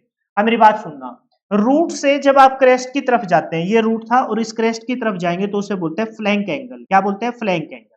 यही फ्लैंक एंगल आपका कितना था, मानक अंतरराष्ट्रीय मीट्रिक थ्रेड में आपका कितना था, 60 डिग्री का। और कंप्लीट जो एंगल ऑफ थ्रेड बनेगा वो 60 इधर बन गया, 60 इधर बन गया, तो एंगल ऑफ थ्रेड कितना बन जाएगा, 120। लेकिन कोई भी क्वेश्चन मैंने पहले बता दिया इससे रिलेटेड, डायग्राम से रिलेटेड आया ही नहीं है और ना ही आने की संभावना है। बस आपका मीट्रिक थ्रेड का जो फ्लैंक एंगल है वो कितनी डिग्री होना चाहिए, वो होना चाहिए आपका 60 डिग्री। तो सर वो है क्या, उससे रिगार्डिंग मैंने फिर यहाँ आपको पॉइंट बताए। याद कैसे करेंगे, बहुत ही आसान है। कोई भी हम थ्रेड काट रहे हैं, मान लो ये कोई पाइप है, ये कोई पाइप है, इसके ऊपर थ्रेड हम काट रहे हैं, तो अंदर की तरफ, बाहर की तरफ, अंदर तरफ, बाहर, अंदर बाहर, अंदर बाहर, अंदर बाहर, ऐसी थ्रेड कटेगी। सेम इस साइड हो जाएगी, अंदर बाहर, अंदर बाहर, अंदर बाहर, ये आपकी थ्रेड होगी। जो अंदर की तरफ पॉइंट गया वो रूट है, ऊपर की तरफ है crest, root crest root crest root crest root crest root crest. ठीक है। तो हमने देखा ये एंगल ऑफ थ्रेड है, ये एंगल पूरा, ये एंगल ऑफ थ्रेड बन गया, ये पूरा एक। लेकिन जब हम रूट से क्रेस्ट की तरफ जा रहे थे, हम रूट से, ये रूट हो गया, रूट से क्रेस्ट की तरफ जा रहे हैं, उसे बोलते हैं क्या, उसे बोलते हैं फ्लैंक एंगल। ये देखो रूट से क्रेस्ट की तरफ जा रहे हैं, ये एंगल बना, यहां से आप मेजर करोगे ना, ये एंगल बना, ये बना आपका क्या, फ्लैंक एंगल। क्या बन गया, फ्लैंक। और ये मीट्रिक में कितने डिग्री का होता है, 60 डिग्री का होता है। मीट्रिक थ्रेड में कितने डिग्री का होता है, 60 डिग्री का। बोलो यहां तक क्लियर हो गई। यानी कि सर फ्लैंक एंगल वो एंगल है जो रूट से क्रेस्ट की तरफ, थ्रेड बनाते समय रूट से क्रेस्ट की तरफ जाएंगे तो जो एंगल बनेगा उसे फ्लैंक एंगल कहते हैं। दो फ्लैंक एंगल मिलकर आपका क्या बनाते हैं, एंगल ऑफ थ्रेड बनाते हैं। तो मीट्रिक में ये 60 डिग्री का फ्लैंक एंगल, ये भी 60 डिग्री का फ्लैंक एंगल, तो फ्लैंक और फ्लैंक दोनों मिलकर कितना हो जाएगा, एंगल ऑफ थ्रेड 120 हो जाएगा। लेकिन कोई भी नहीं ध्यान देगा। अब आगे देखिए, आपने जब हेक्सा किया था तो हेक्सा में जो दांते होते थे, टूथ बोलते थे उसे, दो लगातार दांतों के बीच की दूरी को क्या कहते थे, टूथ पिच कहते थे, टूथ पिच कहते थे। तो दो ठीक उसी प्रकार से थ्रेड के बीच की दूरी को हम क्या कहेंगे, दो थ्रेड के बीच की दूरी को हम पिच कहेंगे। क्या कहेंगे, पिच कहेंगे। यानी कि क्रेस्ट से क्रेस्ट, क्रेस्ट से क्रेस्ट, ये वाला क्रेस्ट, ये वाला क्रेस्ट, क्रेस्ट से क्रेस्ट के बीच की दूरी को क्या कहा जाता है, पिच कहा जाता है। समझ गए। Root pitch, root pitch, root pitch. Angle of thread flank angle, flank angle metric में 60 डिग्री। दो क्रेस्ट, क्रेस्ट मतलब ऊपर वाला पार्ट हो जाता है, दो क्रेस्ट के बीच की दूरी, दो थ्रेड के बीच की लगातार दूरी को क्या कहा जाता है जी, पिच कहा जाता है। क्या कहा जाता है, पिच कहा जाता है। अच्छा, कितनी पिच, थ्रेड की गहराई कितनी है उसे क्या कह देंगे, डेप्थ ऑफ थ्रेड कहते हैं। थ्रेड की गहराई कितनी है, कितनी गहरा आपने लगाया है, तो जितने गहरा आपने बनाया उसे क्या कह देंगे, डेप्थ। डेप्थ मतलब गहराई, डेप्थ ऑफ थ्रेड, थ्रेड की गहराई। ठीक है, क्लियर हो गया। अच्छा, जिस पाइप पे बिल्कुल भी कोई भी थ्रेड नहीं आई उसे माइनर डायमीटर कहा जाता है। ये पाइप का डायमीटर हो गया माइनर डायमीटर। जिस पे आपके थ्रेड आपके फ्लैंक एंगल के साथ बने उसको पिच डायमीटर कह देंगे, क्योंकि यहाँ पिच आपका डिसाइड हो गई, दो लगातार टूथ के बीच की, दो लगातार थ्रेड के बीच की दूरी को पिच कहते हैं, तो वो पिच डायमीटर हो जाएगा। और क्रेस्ट से क्रेस्ट, इस एक साइड के क्रेस्ट से दूसरे साइड के क्रेस्ट की दूरी को, डायमीटर को क्या कह देंगे, मेजर डायमीटर। लेकिन मैंने क्या कहा, कोई भी क्वेश्चन आपका यहां से नहीं बना, बस आपको ध्यान क्या रखना है कि जो मीट्रिक थ्रेड है उसमें एक पिच एंगल आता है। वो पिच एंगल क्या है, तो पिच एंगल है जी, जब आप थ्रेड को काटते हो तो रूट से क्रेस्ट की तरफ जाते हो, रूट क्या है, अंदरूनी पार्ट है, क्रेस्ट आपका बाहरी पार्ट है, रूट से क्रेस्ट की तरफ जाते हो तो वो एंगल बनता है, उसे हम फ्लैंक एंगल कहते हैं। और मीट्रिक में ये फ्लैंक एंगल कितने डिग्री का होता है, मीट्रिक में ये फ्लैंक एंगल आपका 60 डिग्री का। ठीक है, थ्रेड को बहुत डिटेल से पढ़ रहे हैं क्योंकि इससे रिलेटेड क्वेश्चन अक्सर देखने को मिल जाता है। थ्रेड मतलब चूड़ी, दो असथाई, दो मतलब दो कोई दो पार्टी को जोड़ना, उसमें असथाई जोड़ लगाने के लिए हम थ्रेड का प्रयोग करते हैं। थ्रेड हमने देखा ब्रिटेन में जो अंतरराष्ट्रीय तौर पर यूज किया जाता है वो मीट्रिक थ्रेड है, जिसमें फ्रेंच एंगल आपका कितना होता है, फ्लैंक एंगल आपका 60 डिग्री होता है। ब्रिटेन में यूज होते हैं वो ब्रिटिश स्टैंडर्ड आपका व्हीटवर्थ या ब्रिटिश स्टैंडर्ड पाइप है, ये आपके ब्रिटेन में यूज होते हैं। जहां पर भारी काम प्रयोग में होते हो, जहां पर ज्यादा आपकी पावर यूज हो रही हो, खास करके पावर ट्रांसमिशन में, वहां आपका स्क्वायर थ्रेड का हम प्रयोग करते हैं। और ब्रेड रेस थ्रेड में एक साइड आपकी तिरछी और दूसरी साइड आपकी स्क्वायर थ्रेड होती है। फिर हमने डायग्राम देखा, रूट पिच देखा, रूट पिच के बाद दो लगातार, सॉरी रूट पिच क्या देखा, रूट और क्या देखा, क्रेस्ट देखा, दो लगातार क्रेस्ट के बीच की दूरी को पिच कहा जाता है। फिर आपने थ्रेड एंगल देखा और आपने एक फ्लैंक एंगल देखा। फिर आपने जो गहराई में डेप्थ में आपने किया वो डेप्थ ऑफ थ्रेड हो जाएगी। फिर आपने देखा माइनर डायमीटर, फिर आपका पिच डायमीटर और आपका मेजर डायमीटर। कोई भी क्वेश्चन नहीं पूछा गया, लेकिन ये डायग्राम हमने देखना जरूरी था क्योंकि एटलीस्ट अपने को ज्ञान तो होना चाहिए ना फ्लैंक एंगल है क्या। उसके बाद थ्रेड हमने पढ़ लिया, थ्रेड क्या होता है। अगर थ्रेड आपको, थ्रेड मतलब चूड़ियां बनाना, चूड़ी क्यों बनाते हैं, क्योंकि दो पार्टी को अस्थाई जोड़ करने के लिए, उसके ऊपर कसने के लिए हम चूड़ी का प्रयोग करते हैं। अगर चूड़ी ना लगा के किसी चीज को हमको, मतलब दो धात्विक सीटों को अगर रोकना होता, ये तो पाइप है, तो हम किसका प्रयोग कर रहे थे, तब हम रिवेट का प्रयोग कर रहे थे, चीजों को लगाया और ठोक दिया। ठीक है, लेकिन अगर मान के चलो आपको चूड़ी की सहायता से, थ्रेड की सहायता से अगर करना हो तो आपको थ्रेड बनानी पड़ेगी। वही थ्रेड आपकी पाइप के अंदर बना रहे हो तो किसकी सहायता से बनेगी, टेप की सहायता से बनेगी। और वही थ्रेड आप बाहर की तरफ बना रहे हो तो स्ट्रोक या डाई की सहायता से। तो टेप की सहायता से कहां बनेगी, अंदर की तरफ, किसकी तरफ, अंदर की तरफ। और बाहर की तरफ किसकी सहायता से, स्ट्रोक या डाई की सहायता से। पढ़ते हैं इसके बारे में। इसका उपयोग ड्रिल होल, गोल होल या अंदरूनी भाग में चूड़ियां काटने के लिए, यानी कौन से भाग में, अंदरूनी भाग में चूड़ियां काटने के लिए प्रयोग किया जाता है। तो ड्रिल होल कर दिया आपने, ड्रिल मशीन से होल कर दिया और वहां पर आपको चूड़ियां बनानी है। या गोल होल, अंदरूनी कोई गोल होल है तो उसके अंदर आप किसको डालेंगे, टेप को डालेंगे और इसको ऐसे घुमाएंगे तो आपके क्या बन जाएगी, चूड़ियां बन जाएगी। अच्छा, जैसे जैसे एग्जांपल दिया है, जैसे किसमें प्रयोग करते हैं, नेट में प्रयोग करते हैं। यह है हाई कार्बन स्टील की बनी होती है। ये क्वेश्चन ना एग्जाम का फेवरेट क्वेश्चन है। जहां भी आपका फोर्स लगे, जहां भी आपका फोर्स लगे, जहां भी मजबूती की बात हो, तो वो चीज आपकी किसकी बना देंगे, हार्ड कार्बन स्टील के बना देंगे, हाई कार्बन स्टील के बना देंगे, क्योंकि वहां पर आपका फोर्स लग रहा है। टेप के सल्यूट को तेज करने के लिए, ये आपके फ्लूट है, आपकी नेक हो गई, है ना, ये सैंक हो गया, सैंक मतलब जो बॉडी का ब्लेड भाग है, ये आपकी नेक हो गई, ये आपके फ्लूट हो गई, ठीक है। फ्लूट को तेज करने के लिए, मतलब धार को तेज करने के लिए क्या करते रहना चाहिए, ग्राइंड करता रहना चाहिए। क्या करता रहना चाहिए, ग्राइंड। जैसे मान के चलो आप आरे में जो आपका होता है गंडासे जिसे बोलते हैं, उसको तेज करने के लिए आप फाइल का प्रयोग करते हो, रेती का प्रयोग करते हो। ठीक उसी प्रकार से टेप की चूड़ियों को, जिसे आप फ्लूट बोलते हो, उसको तेज करने के लिए आप किसका प्रयोग करेंगे, ग्राइंड का प्रयोग करेंगे। तीखे बनाते रहेंगे, तीखे बनाते रहेंगे तो नॉर्मल सी बात है, अभी थ्रेड आपकी अच्छी बनाएगा, ये कटाई को अच्छे से करेगा। कहने का मतलब है थ्रेड, और थ्रेड में अगर अंदरूनी थ्रेड करनी हो तो किसका प्रयोग करेंगे, टेप का प्रयोग करेंगे। ठीक उसी प्रकार से अगर आपको बाहर की तरफ थ्रेड करनी हो, बाहर की तरफ आपको चूड़ियां बनानी हो, तो आप किसका प्रयोग करेंगे, स्टोक या डाई का प्रयोग करते हैं, स्टोक अथवा डाई का प्रयोग करते हैं। ये पेपर में पूछा जाता है क्वेश्चन। अंदर की तरफ थ्रेड करने के लिए किसका प्रयोग किया जाता है, टेप का। बाहर की तरफ थ्रेड करने के लिए किसका प्रयोग किया जाता है, स्टोक या डाई का प्रयोग किया जाता है। यह एक मल्टी पॉइंट कटिंग टूल है, ठीक है, जिसकी सहायता से बेलनाकार साफ्ट, ये बेलनाकार कोई साफ्ट हो गई, ठीक है, के पर बाहर, मतलब कोई पाइप है, बेलनाकार साफ्ट है, इसके बाहर की तरफ, अंदर की तरफ थ्रेड करनी हो तो किसका प्रयोग करेंगे, टेप या डाई का प्रयोग, सॉरी टेप का प्रयोग करेंगे। बाहर की तरफ थ्रेड करनी हो तो किसका प्रयोग करेंगे, बाहर की तरफ सर थ्रेड बनानी हो तो हम किसका प्रयोग करेंगे, स्टोक या डाई का प्रयोग करेंगे। अंदर की तरफ टेप, बाहर की तरफ स्टोक या डाई। तो कह रहे हैं कि यह एक मल्टी पॉइंट कटिंग टूल है, इसकी सहायता से बेलनाकार साफ्ट, इसकी सहायता से बेलनाकार शाफ्ट के बाहरी चूड़ी काटी जाती है। बेलनाकार शाफ्ट के क्या काटी जाती है, बाहरी चूड़ी काटी जाती है। वो कहाँ काटता है, टेप आपकी अंदरूनी चूड़ी काटता है और ये आपकी बाहरी चूड़ी काटता है। अलग अलग साइज से है ये, आप डायग्राम में देख सकते हो। कह रहे हैं कि इसका उपयोग जीआई पाइप तथा कंड्यूट पाइप पर बाहर की चूड़ी काटने के लिए प्रयोग किया जाता है। और यह किसका बना होता है, जहां भी फोर्स लगे वह हार्ड कार्बन स्टील का बना होता है। हार्ड कार्बन से हाई कार्बन स्टील या high steel, high speed steel का बना होता है, हार्ड कार्बन स्टील का ये बना हो जाता है।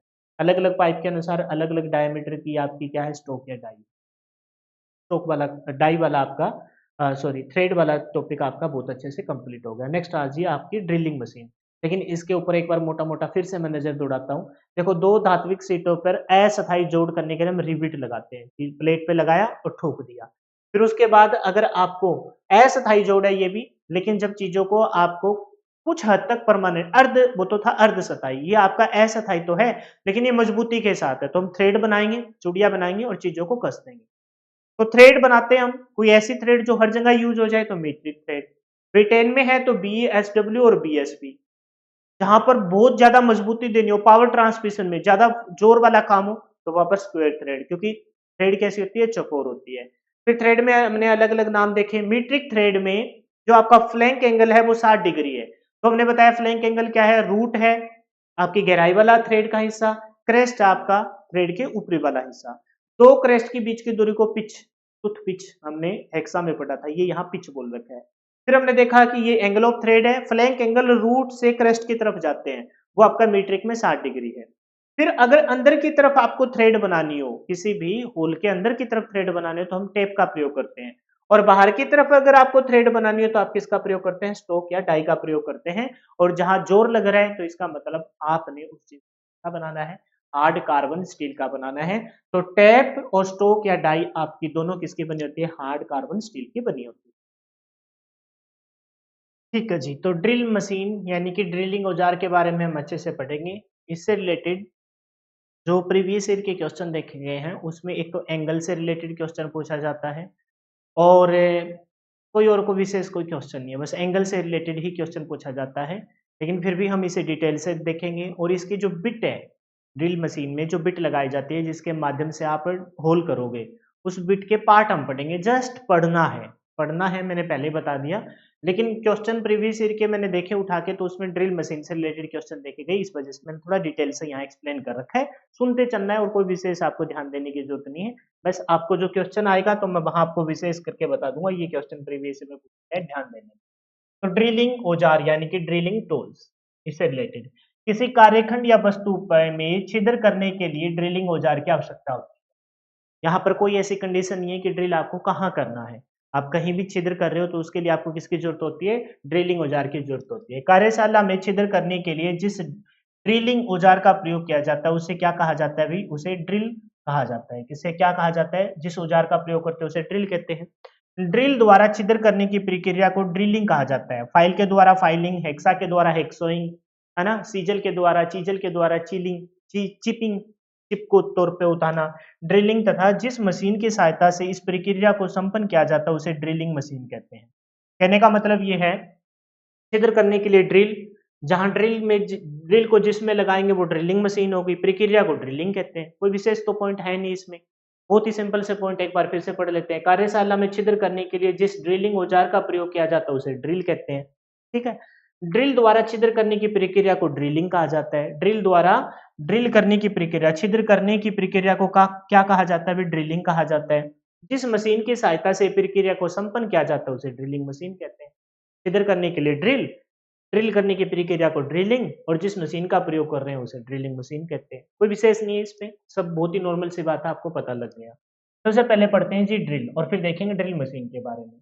ड्रिल एक प्रकार का कटिंग टूल है। ये एक प्रकार का क्या है भाई? कटिंग टूल है, जिसका प्रयोग किसी भी वस्तु या धातु में गोल छिद्र करने के लिए प्रयोग में लाया जाता है। कैसे छिद्र करेंगे? गोल छिद्र के करने के लिए हम इसका प्रयोग कर रहे हैं। कहने का मतलब होल बनाने के लिए हम ड्रिल का प्रयोग करते हैं।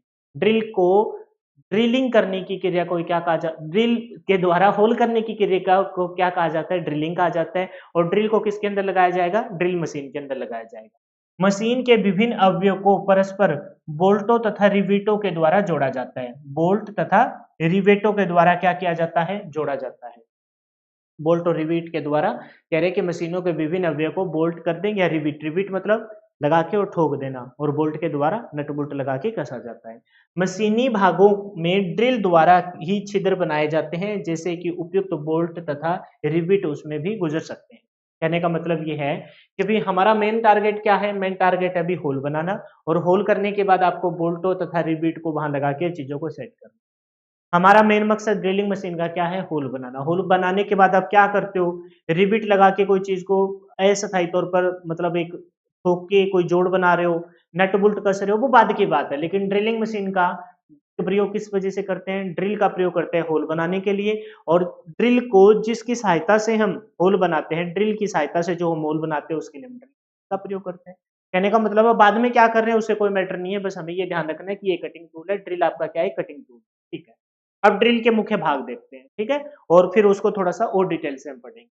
तो शैंक, आपको पता है शैंक क्या होता है? ब्लेड वाले भाग, है ना? पार्ट को शैंक कहते हैं। फिर आपका क्या आ जाएगी? शैंक और आपके फ्लूइड्स के बीच में, या फिर बॉडी, एक हो गया शैंक और दूसरा हो गया बॉडी, ऐसे करते हैं पहले। शैंक हो गया, शैंक वाला जो भाग, जिससे आप ये सोच लो कि जिसको आप ड्रिल मशीन में एडजस्ट करने वाले हो। और फिर आपकी बॉडी, बॉडी के आपके ऊपर क्या कटे होते हैं? बॉडी के ऊपर आपके फ्लूइड्स कटे होते हैं। क्या कटे होते हैं? फ्लूइड्स। कहने का मतलब है जो थ्रेड आपने बनाई थी वो थ्रेड तो आपकी हल्की-हल्की थी, और उसको गहराई तक काट दिया जाता है तो उसको फ्लूइड्स कह देंगे, कुछ ऐसा समझ सकते हैं। आपने देखा होगा ड्रिल मशीन में जो बिट हम देखते हैं उसके ऊपर क्या कटे होते हैं? फ्लूइड्स कटे होते हैं। क्या कटे होते हैं? फ्लूइड्स। तो शैंक, बॉडी, और बॉडी पे आपके क्या कटे होते हैं? फ्लूइड्स कटे होते हैं। बॉडी और शैंक के बीच में आपकी क्या है? नेक है। बॉडी और शैंक के बीच में आपकी क्या है? नेक है, गर्दन होगी आपकी। ठीक है। आगे की तरफ आएंगे, इसके सारे अंदरूनी पार्ट को हम डिटेल से पढ़ेंगे, लेकिन आगे की तरफ आएंगे ना, तो एक आपका एंगल है उसे हम कटिंग एंगल कहते हैं। एक आपका जो बॉडी क्लियरेंस एंगल भी बनेगा, यहाँ बॉडी क्लियरेंस के तौर पर लैंड है, बहुत सारी चीजें आएगी, लेकिन फिलहाल आप पार्ट में ये बस 2-3 बड़े-बड़े नाम ध्यान रखिए। एक आपका क्या हुआ? शैंक। सारे पार्ट डिटेल से आपके मैं लिख भी रखे और मैं बताऊंगा भी, लेकिन पहले ड्रिल के मुख्य भाग में हमने देखा शैंक हो गया, बॉडी होगी, बॉडी पर आपके क्या कटे होंगे? फ्लूइड्स कटे होंगे। बॉडी और शैंक के बीच में आपकी क्या है? नेक है। ये वाले सारे पार्ट में आगे आपके अच्छे से बताऊंगा, फिर इस पे वापस हम आए। ठीक है। फिर सबसे पहले हमने स्टार्ट किया शैंक। एक एक पार्ट को हम पढ़ना स्टार्ट कर रहे हैं, शैंक के बारे में पढ़ रहे हैं। शैंक के बारे में बता रहा है कि शैंक आपके मोटा मोटा ये सोचिए कि शैंक आपके कितने प्रकार के होते हैं, पहले उस पे आ जाइए। एक होता है आपका स्टैंड शैंक। शैंक आप समझते हो ना, बॉडी के ऊपर वाला भाग, जैसे हमने पेचकस में देखा था, तो भाई हमने क्या बताया था कि इसके सेंक की लंबाई के अनुसार या आगे की टिप के अनुसार हम पेचकस का मार्केट में खरीद के लेके आते हैं। तो सेंक क्या है? वो ब्लेड, वो लंबाई, वो दूरी कितने सेंटीमीटर की। ठीक इसी प्रकार से ये जो बिट है, जो ड्रिलिंग बिट है, उसका ये सेंक, ये वाला भाग, ये सेंक है, ये सेंक है। ये वाला भाग क्या है? सेंक है।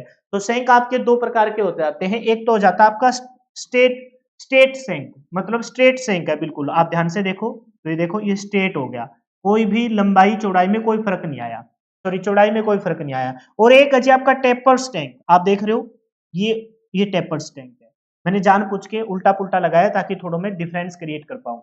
आपने देखा ये सैंक है, ये भी सैंक है। इस सैंक में आप देखो ध्यान से, तो ये बिल्कुल स्ट्रेट है, तो एक हो गया स्ट्रेट सैंक। और ये क्या है? टेपर। टेपर मतलब तिरछा कर रखा है। समझ गए इस बात को? तो सैंक क्या है? तो इसके बारे में बता रहा है, इसके बारे में क्या बता रहे हैं? कह रहे हैं कि सैंक ड्रिल का वह प्लेन भाग है जो ड्रिल को मशीन में पकड़ने में काम आता है। यही सैंक आपका किस में एडजस्ट होगा? यही सैंक आपका इसी ड्रिल मशीन में एडजस्ट होगा। आप ध्यान से देखो, ये सैंक है नीचे वाले, और यही सैंक आपके यहाँ आपके ड्रिल मशीन में जाके फिट हो जाएगा। ठीक है, तो ये सैंक हो गया। सैंक आपके फिर दो प्रकार के, उसको आगे में देखेंगे, पकड़ने में काम आता है।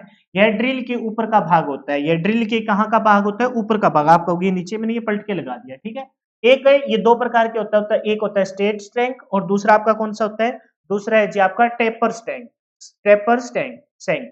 स्ट्रेट सैंक मतलब सीधा सैंक होगा, कोई उसमें लंबाई में चौड़ाई में कोई फर्क नहीं आएगा। और टेम्पर मतलब तिरछा कर रखा है। ठीक है, कह रहे हैं कि इस प्रकार का सैंक समांतर व बेलनाकार होता है। स्ट्रेट सैंक ड्रिल छोटे व्यास की ड्रिल के लिए प्रयोग में लाया जाता है। छोटे व्यास के अगर होल करने हो तो वहां पर हम कैसे, किस प्रकार के सैंक का प्रयोग करेंगे, किस प्रकार की ड्रिल का प्रयोग करेंगे? ऐसी ड्रिल का प्रयोग करेंगे जिसमें सैंक आपका क्या हो? छोटा हो। छोटे होल बनाने के लिए, छोटे होल बनाने के लिए हम उस प्रकार की ड्रिल का प्रयोग करेंगे जिसमें सैंक आपका क्या हो? छोटा हो। सैंक छोटा हो तो ड्रिल भी छोटी हो जाएगी, तो छोटे होल बनाने में काम आ जाएगा। समझ गए? इस प्रकार के सैंक स्टैंडर्ड टेपर में, मतलब कि स्टैंडर्ड मतलब जिसमें छोटों से बड़े और लार्ज प्रकार के बनाया जाता है। यह प्राय मोर्स टेम्पर होता है जिसके ऊपर के कुछ भाग दोनों साइडों से प्लेन तथा टैंक बना दिए जाते हैं। दोनों भाग क्या हो जाते हैं? कहने का मतलब है, ये ध्यान से देखोगे ना आप इसको, आप अपने पीडीएफ में पढ़ोगे तो ये वाला भाग आप देखो ध्यान से, ये इतना वाला भाग क्या बना रखा है? प्लेन बना रखा है। तो कह रहे हैं कि इस प्रकार के सैंक स्टैंडर्ड टेपर में बनाए जाते हैं, स्टैंडर्ड टेपर से बनाए जाते हैं। स्टैंडर्ड प्रकार की टेपर टेपर कर रखी है। यह प्राय मोर्स टेपर होते हैं जिसमें ऊपर का कुछ भाग दोनों साइडों से प्लेन करके, एक ये जैसे प्लेन है ठीक इसी प्रकार से पीछे की तरफ ये थोड़ा हो जाएगा प्लेन करके, है ना, इसके टैंक को तैयार किया जाता है। कहने का मतलब है, बस आपको मोटा मोटा ध्यान रखना है कि जो सैंक है वो वही भाग होता है ड्रिल का जो आपका ड्रिल मशीन में फिट होगा। ड्रिल मशीन में फिट होगा मतलब ड्रिल मशीन में पकड़ बनाने के लिए ड्रिल का कौन सा भाग ड्रिल मशीन में लगाया जाता है? तो हम कहेंगे सैंक। दो प्रकार का होता है, स्ट्रेट सैंक और आपका टेम्पर स्ट्रेट। स्ट्रेट सीधा होगा, छोटे होल करने हो वहां पर आपका कौन से प्रकार का सैंक का प्रयोग करेंगे? स्ट्रेट सैंक का प्रयोग करेंगे। छोटे होल बनाने हो तो स्ट्रेट सैंक का प्रयोग किया जाएगा, क्योंकि छोटा सैंक है तो ड्रिल भी आपकी छोटी होगी, ड्रिल बिट भी आपकी छोटी होगी। ये आपके स्टैंडर्ड मतलब यूज किया जाता है मीडियम और लार्ज प्रकार के होल में। इसमें ड्रिल के सैंक वाले पार्ट को क्या कर देते हैं? टेम्पर कर देते हैं। इस वजह से इसका नाम क्या पड़ा? टेम्पर सैंक। एक साइड से प्लेन, दोनों दो साइड से प्लेन हो गया और बाकी आपका पकड़ बनाने के, ज्यादा प्लेन कर देंगे तो फिर ड्रिल मशीन में पकड़ नहीं बनेगी। दोनों साइड से आपका टेम्पर कर रखा है तो उसको हमने प्लेन कर दिया और दो साइड से आपका खुरदरा हो जाएगा। बस नाम ध्यान रखने, सैंक में आपको वह बस इतना सा देखना है कि ड्रिल मशीन में जो पार्ट आपका ड्रिल के अंदर जाएगा उसे सैंक कहते हैं, एक स्ट्रेट और एक दूसरा आपका टेम्पर है। आगे बढ़िए, फिर कहते हैं जी बॉडी। दूसरा पार्ट कौन सा था? बॉडी। बॉडी के बारे में क्या देखना है? ड्रिल की बॉडी के ऊपर क्या होंगे? बॉडी के ऊपर ही आपके क्या बनेंगे? फ्लूट बनेंगे। क्या बनेंगे? फ्लूट बनेंगे। ड्रिल की बॉडी उसका वह भाग होता है जिसमें स्पाइरल फ्लूट क्या काटे जाते हैं? चूड़ियां, चूड़ियों को डेप्थ में काट दिया जाए, उसी को हम क्या कहेंगे? स्पाइरल कहेंगे। चूड़ियां तो आपको पता है कि हल्के हल्के ऊपर लेती है ये, लेकिन ये डेप्थ में काट दिया जाए तो उसी को हम याद करवा रहा हूँ। बाकी ये कोई प्रॉपर डेफिनेशन नहीं है कि चूड़ियों को गहराई से काट देंगे तो आपका क्या कहलाएंगे? आपके फ्लूट कहलाएंगे। नहीं, हमने बस आपको ये बता दिया कि चूड़ियों को और डेप्थ में काट दिया जाए तो आपके क्या बन जाएंगे? आपके फ्लूट बन जाएंगे। तो बॉडी के ऊपर क्या काटे जाते हैं? फ्लूट काटे जाते हैं। आपने स्टार्टिंग के डायग्राम में भी देखा, ये आपका सैंक हो गया, सैंक के बाद ये बॉडी, और बॉडी के ऊपर आपके क्या काटे जा रहे हैं? फ्लूट्स काटे जा रहे हैं। तो उसी के बारे में बता रहे हैं कि ड्रिल कि बॉडी उसका वह भाग है जिसके ऊपर क्या काटे जाते हैं, स्पाइरल फ्लूट। क्या काटे जाते हैं, स्पाइरल फ्लूट काटे जाते हैं। स्पाइरल फ्लूट कटा हुआ होता है। यह उसके हेड सेंटर से लेकर नेक तक का भाग होता है। हेड सेंटर से लेकर मतलब कि ये आपका सैंक हो गया या आपकी बॉडी होगी। तो हेड सेंटर से लेकर आपके नेक तक का भाग होता है, वो आपकी क्या कहलाएगी, बॉडी कहलाएगी। इसमें अलग अलग मेंशन कर रखा है। ये सैंक है आपका, इसी में से उठा के ये वाला पार्ट आपका क्या है, सैंक है। ये आपका क्या है, पूरी बॉडी है। और इस बॉडी के ऊपर आपने क्या काट दिए, आपने स्पाइरल फ्लूट काट दिए। और ये आगे का जो पार्ट है उसे क्या कहेंगे, ड्रिल पॉइंट कहते हैं। क्या कहते हैं, ड्रिल पॉइंट। अब आ गया जी नेक। कौन सा नेक, नेक आपका कौन सा भाग था, नेक आपका बॉडी और सैंक के बीच का भाग था। नेक आपका बॉडी और सैंक के बीच का भाग था। यह ड्रिल की बॉडी व सैंक के मध्य थोड़ा सा कम व्यास का भाग होता है। नेक अधिकतर टेम्पर सैंक के ड्रिल में होता है। ज्यादातर किस में होगा, टेम्पर सैंक। जो सैंक आपका टेम्पर है ना, उसी के अंदर नेक नजर आएगा। इसके अंदर कोई भी नेक नहीं है। आप ध्यान से देखो, नेक नेक कौन सा भाग है, आप कहेंगे सर नेक आपका सैंक और बॉडी के बीच का भाग आपका नेक होता है। लेकिन हमने देखा सैंक दो प्रकार के होते हैं, स्ट्रेट सैंक और टेम्पर सैंक। तो ये वाली जो आपको ड्रिल बिट दिखाई दे रही है, ये कौन सी है, ये टेपर्ड है। ये कौन सी है, टेपर सैंक वाली ड्रिल बिट होगी। क्यों, क्योंकि आपकी नेक उसी के अंदर होगी जो आपकी कौन सा सैंक प्रयोग करती हो, जो आपकी टेम्पर सैंक के प्रयोग होती हो। तो देखो ये टेपर सैंक है और ये आपकी बॉडी है। बॉडी के बीच में आपको क्या दिखाई दे रही है, नेक, जबकि इसके अंदर आपको नेक दिखाई नहीं दे रही। तो यही बात यहाँ बोली गई है। क्या कह रहे हैं कि नेक अधिकतर टेम्पर सैंक ड्रिलों में होता है। किसके बीच में होता है, तो कहेंगे सैंक और बॉडी के बीच में होता है। यह भाग में ड्रिल का आकार, ड्रिल का पदार्थ व ड्रिल की कंपनी का नाम आदि होता है। कुछ ड्रिलों में नेक नहीं होता। इस ध्यान से देखो, ये सैंक हो गया, ये बॉडी हो गई। यहाँ ये कौन सी है, ये स्ट्रेट सैंक है। लेकिन अगर मान के चलो ये टेम्पर सैंक होता, तो इसी टेम्पर सैंक के ऊपर क्या लिखा जाता है, कंपनी का नाम, कौन सी कंपनी की ड्रिल है, कितने ड्रिल है, कितने व्यास की ड्रिल है ना। तो ये सारी बातें लिखी जाती है। इस भाग पे ड्रिल का आकार, ड्रिल का पदार्थ व ड्रिल की कंपनी का नाम लिखे। कहने का मतलब ये है कि तीन पार्ट हो गए ड्रिल के। पहला हो गया सैंक, जो ड्रिल मशीन में लगेगा। वो स्ट्रेट और टेम्पर दो प्रकार का होता है। स्ट्रेट को हम यूज करते हैं छोटे व्यास वाले होल बनाने के लिए, टेम्पर का हम यूज करते हैं बड़े व्यास वाले बनाने के लिए। फिर हमने बॉडी देखी। बॉडी के ऊपर क्या होते हैं, स्पाइरल फ्लूट बने होते हैं। स्पाइरल फ्लूट बने होते हैं। सैंक और बॉडी के बीच में नेक है। नेक कहाँ होगी, ज्यादातर आपकी टेम्पर सैंक की जो ड्रिल है उसी में होगी। और उसके ऊपर कंपनी का नाम, पदार्थ और कितने व्यास का ये ड्रिल बिट है उसका नाम लिख दिया जाए। ठीक है, आगे बढ़ जाइए। फिर है जी फ्लूट्स, जो उसके ऊपर आप क्या काट रहे हो, फ्लूट्स काट रहे हो। किसके ऊपर फ्लूट्स काटे जाते हैं, तो बॉडी के ऊपर फ्लूट्स काटे जाते हैं। फ्लूट्स एक प्रकार के खांचे होते हैं। एक प्रकार के क्या होते हैं भाई, खांचे होते हैं, जो कि ड्रिल के घुमाने पर धातु या पदार्थ को छीलन उतारते हैं, मतलब चिपिंग के तौर पर उतारते हैं, छीलन उतारते हैं। क्या होते हैं, फ्लूट आपके खांचे होते हैं। किसके ऊपर बनाए जाते हैं फ्लूट, बताना, बॉडी के ऊपर बनाए जाते हैं। बॉडी के, ये सैंक हो गया, ये बॉडी के ऊपर आपने क्या बना दिए, आपने फ्लूट बना दिए, जो कि ड्रिल के घुमाने पर, ड्रिल के घूमने पर धातु या पदार्थ की छीलन को उतारते हैं। यह खांचे ड्रिल की बॉडी में बने होते हैं। अधिक अधिक लंबे ड्रिलों में 3 या अधिक फ्लूट बन जाते हैं।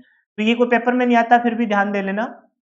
जो आपकी लंबे ड्रिल होते हैं, लंबाई, अच्छी लंबाई की जो ड्रिल होती है, ड्रिल बिट होती है, उसके ऊपर 3 या 3 से अधिक फ्लूट्स बना दिए जाते हैं। तो सामान्यतः हम कितने फ्लूट्स को बनाते हैं, हम सामान्यतः 3 फ्लूट्स को बनाते हैं। अगर लंबा ड्रिल हो तो 3 या 3 से अधिक भी हो सकते हैं। क्लियर है। फ्लूट ड्रिल में कटिंग एज का निर्माण करते हैं। इसी से क्या बनेंगे अभी, कटिंग एज बनेंगे। जो धातु या फिर पदार्थ को किसके तौर पर अलग करेंगे, छीलन के तौर पर, चिपिंग के तौर पर बाहर आती रहेगी। चिपिंग तो वैसे तो हम तो चीजल का प्रयोग कर रहे थे, लेकिन जैसे ही हमने ड्रिल से उसको घुमाना स्टार्ट किया, तो ये वाला जो खाली भाग दिखाई दे रहा है, क्लियरेंस है जो है, उससे आपकी क्या निकलती रहेगी बाहर, आपकी छीलन बाहर आती रहेगी। ठीक है। फ्लूट से होकर शीतलक आसानी से कटिंग एज तक पहुंच जाता है, जिससे ड्रिलों की आयु बढ़ जाती है। ये जो फ्लूट आपने काटे ना, ये फ्लूट जो आपको दिखाई दे रहे हैं, तीन या तीन से अधिक, ये जो गहराई में आपको दिखाई दे रहे हैं, ये वाले जो गहराई में आपको दिखाई दे रहे हैं, ठीक है, ये जो फ्लूट आपने काटे हैं जो गहराई में आपको दिखाई दे रहे हैं, इन्हीं से आपका, क्योंकि आपको पता है कि भाई ये वाला क्या रहेगा, जो चीज किसी चीज को काटने में किसी चीज को तोड़ने में, किसी चीज की शेप देने में हम प्रयोग करते हैं, तो वो बार बार प्रयोग करते हैं तो वो गर्म होने लग जाती है। तो गर्म होने लग जाती, तो इस वजह से हम किसका प्रयोग करते हैं, शीतलक का प्रयोग करते हैं। आपको मैंने पहले ही बताया था, हेक्साई में एल्यूमिनियम की सीट को जब हम काट रहे थे तो हम शीतलन के तौर पर केरोसिन का प्रयोग कर रहे थे। ठीक उसी प्रकार से ये जो फ्लूट है, ये आपके किसके ऊपर काटे जाएंगे, बॉडी पे ऊपर काटे जाएंगे, और ये गहराई में होते हैं, डेप्थ में होते हैं, है ना। तो इनके अंदर से आपका क्या चला जाता है, आपका शीतलक जो भी आप डाल रहे हो, पानी डाल रहे हो, कोई ऑयल डाल रहे हो, या कोई एक विशेष प्रकार का शीतलक डाल रहे हो, तो इन फ्लूट के माध्यम से कहाँ पहुंच जाएगा, कटिंग एज पे पहुंच जाएगा। कटिंग एज पे पहुंच जाएगा तो और आसानी से काटने में और ड्रिल को ठंडा रखने में शीतलक के तौर पर इसका बेनिफिट मिलेगा। ठीक है, तो फ्लूट से रिलेटेड क्या हो गई, खांचे होते हैं, धातु व पदार्थ को छीलन के रूप में उतारता है, बॉडी के ऊपर बने होते हैं, किसी भी ड्रिल के ऊपर, लंबी ड्रिल है तो 3 या 3 से अधिक भी हो सकते हैं, ये कटिंग एज का निर्माण करते हैं। फ्लूट आपके कटिंग एज का निर्माण करते हैं। आपने चूड़ियों को गहराई से काट दिया तो आपके फ्लूट बन गए, ये कटिंग एज का ऊपर से उभरे हुए भाग आपके कटिंग एज हो जाएंगे। फ्लूट से होकर शीतलक आसानी से कटिंग एज तक पहुंच जाता है ना। लास्ट में ये एक आया, ये फ्लूट आया, ध्यान से देखो आप, एक ये फ्लूट आया, है ना, एक आपका ये फ्लूट आया, ठीक उसी प्रकार से एक फ्लूट ये आया, एक फ्लूट ये आया, एक फ्लूट ये आया, है ना, एक फ्लूट ये यहाँ से आया, तो ये यहाँ आपका क्या बन गया, कटिंग एज बन गया। तो फ्लूट आपका किसका निर्माण करते हैं, कटिंग एज का निर्माण करते हैं। क्लियर हो गई। सबसे पहले शंख हो गया, शंख के बाद बॉडी हो गई, नेक हो गई और फ्लूट हो गई। आगे बढ़ जाइए। मैंने कहा था ना सारे पार्ट आपको बताऊंगा, लेकिन पढ़ना है जस्ट। पेपर में कोई क्वेश्चन आज तक पूछा नहीं गया, लेकिन पूछ लिया जा सकता है। प्रीवियस ईयर के क्वेश्चन में ना आपके ड्रिलिंग मशीन से मैंने बहुत अच्छे अच्छे क्वेश्चन देखे हैं, इस वजह से सारी चीजें डिटेल से बता रहा हूँ। ड्रिल में फ्लूट के बीच संपूर्ण भाग, ड्रिल में फ्लूट के बीच में संपूर्ण भाग आपका क्या कहलाता है, लैंड कहलाता है। इस लैंड का कुछ भाग छोड़कर बाकी का व्यास कुछ कम कर दिया जाता है।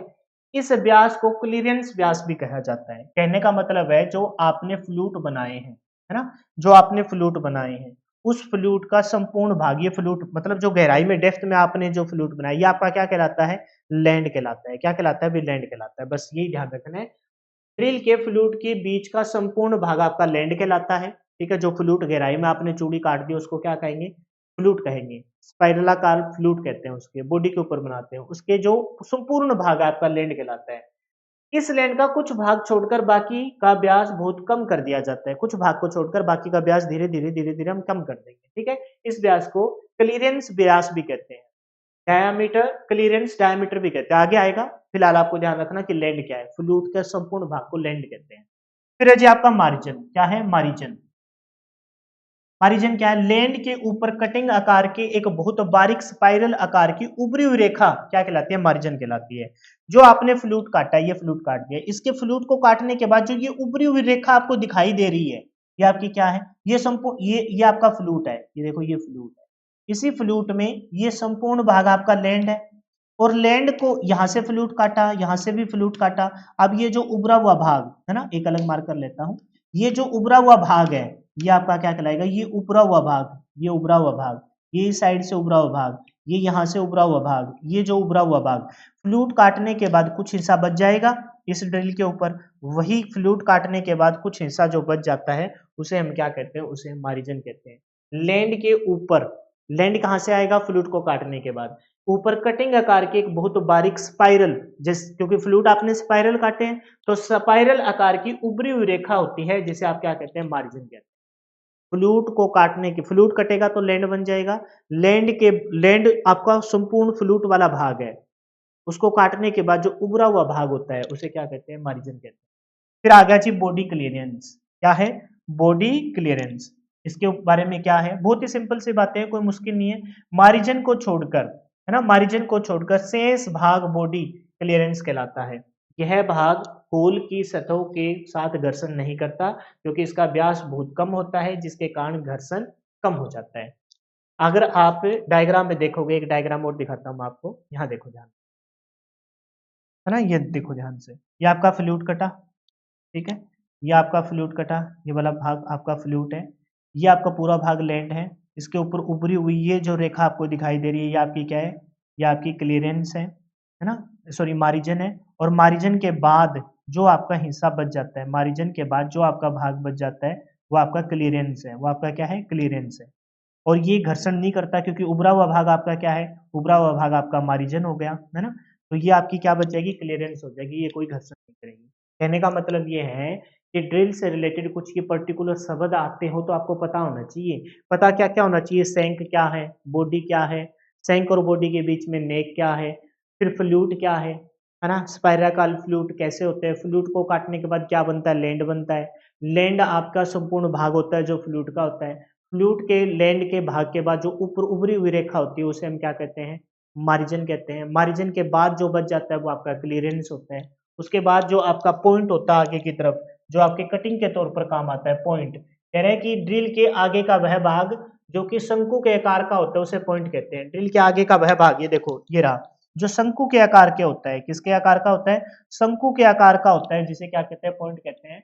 इसे चीजल एज या हेड सेंटर भी कहा जाता है। इसी को क्या कहते हैं, चीजल एज कहा जाता है, इसी को चीजल एज कहा जाता है, या फिर हेड हेड सेंटर कहा जाता है। अब ये चीजल शब्द है, चीजल क्या करता है, चिपिंग करता है। चीजल हमने देखा था, चीजल ना चिप के तौर पर चीजों को उतारता है, तो यही चिप के तौर पर चीजों को काट के फ्लूट के माध्यम से बाहर निकाल देगा, और फ्लूट के माध्यम से कूलिंग पदार्थ आपका कटिंग एज की तरफ आ जाता है, पॉइंट की तरफ आ जाता है। ये शंकु आकार का होता है, शंकु के आकार का दिखाई दे रहा है, और इसी को हम क्या कहते हैं, चीजल एज या फिर आपका हेड सेंटर कहा जाता है। आगे बढ़िए, हील।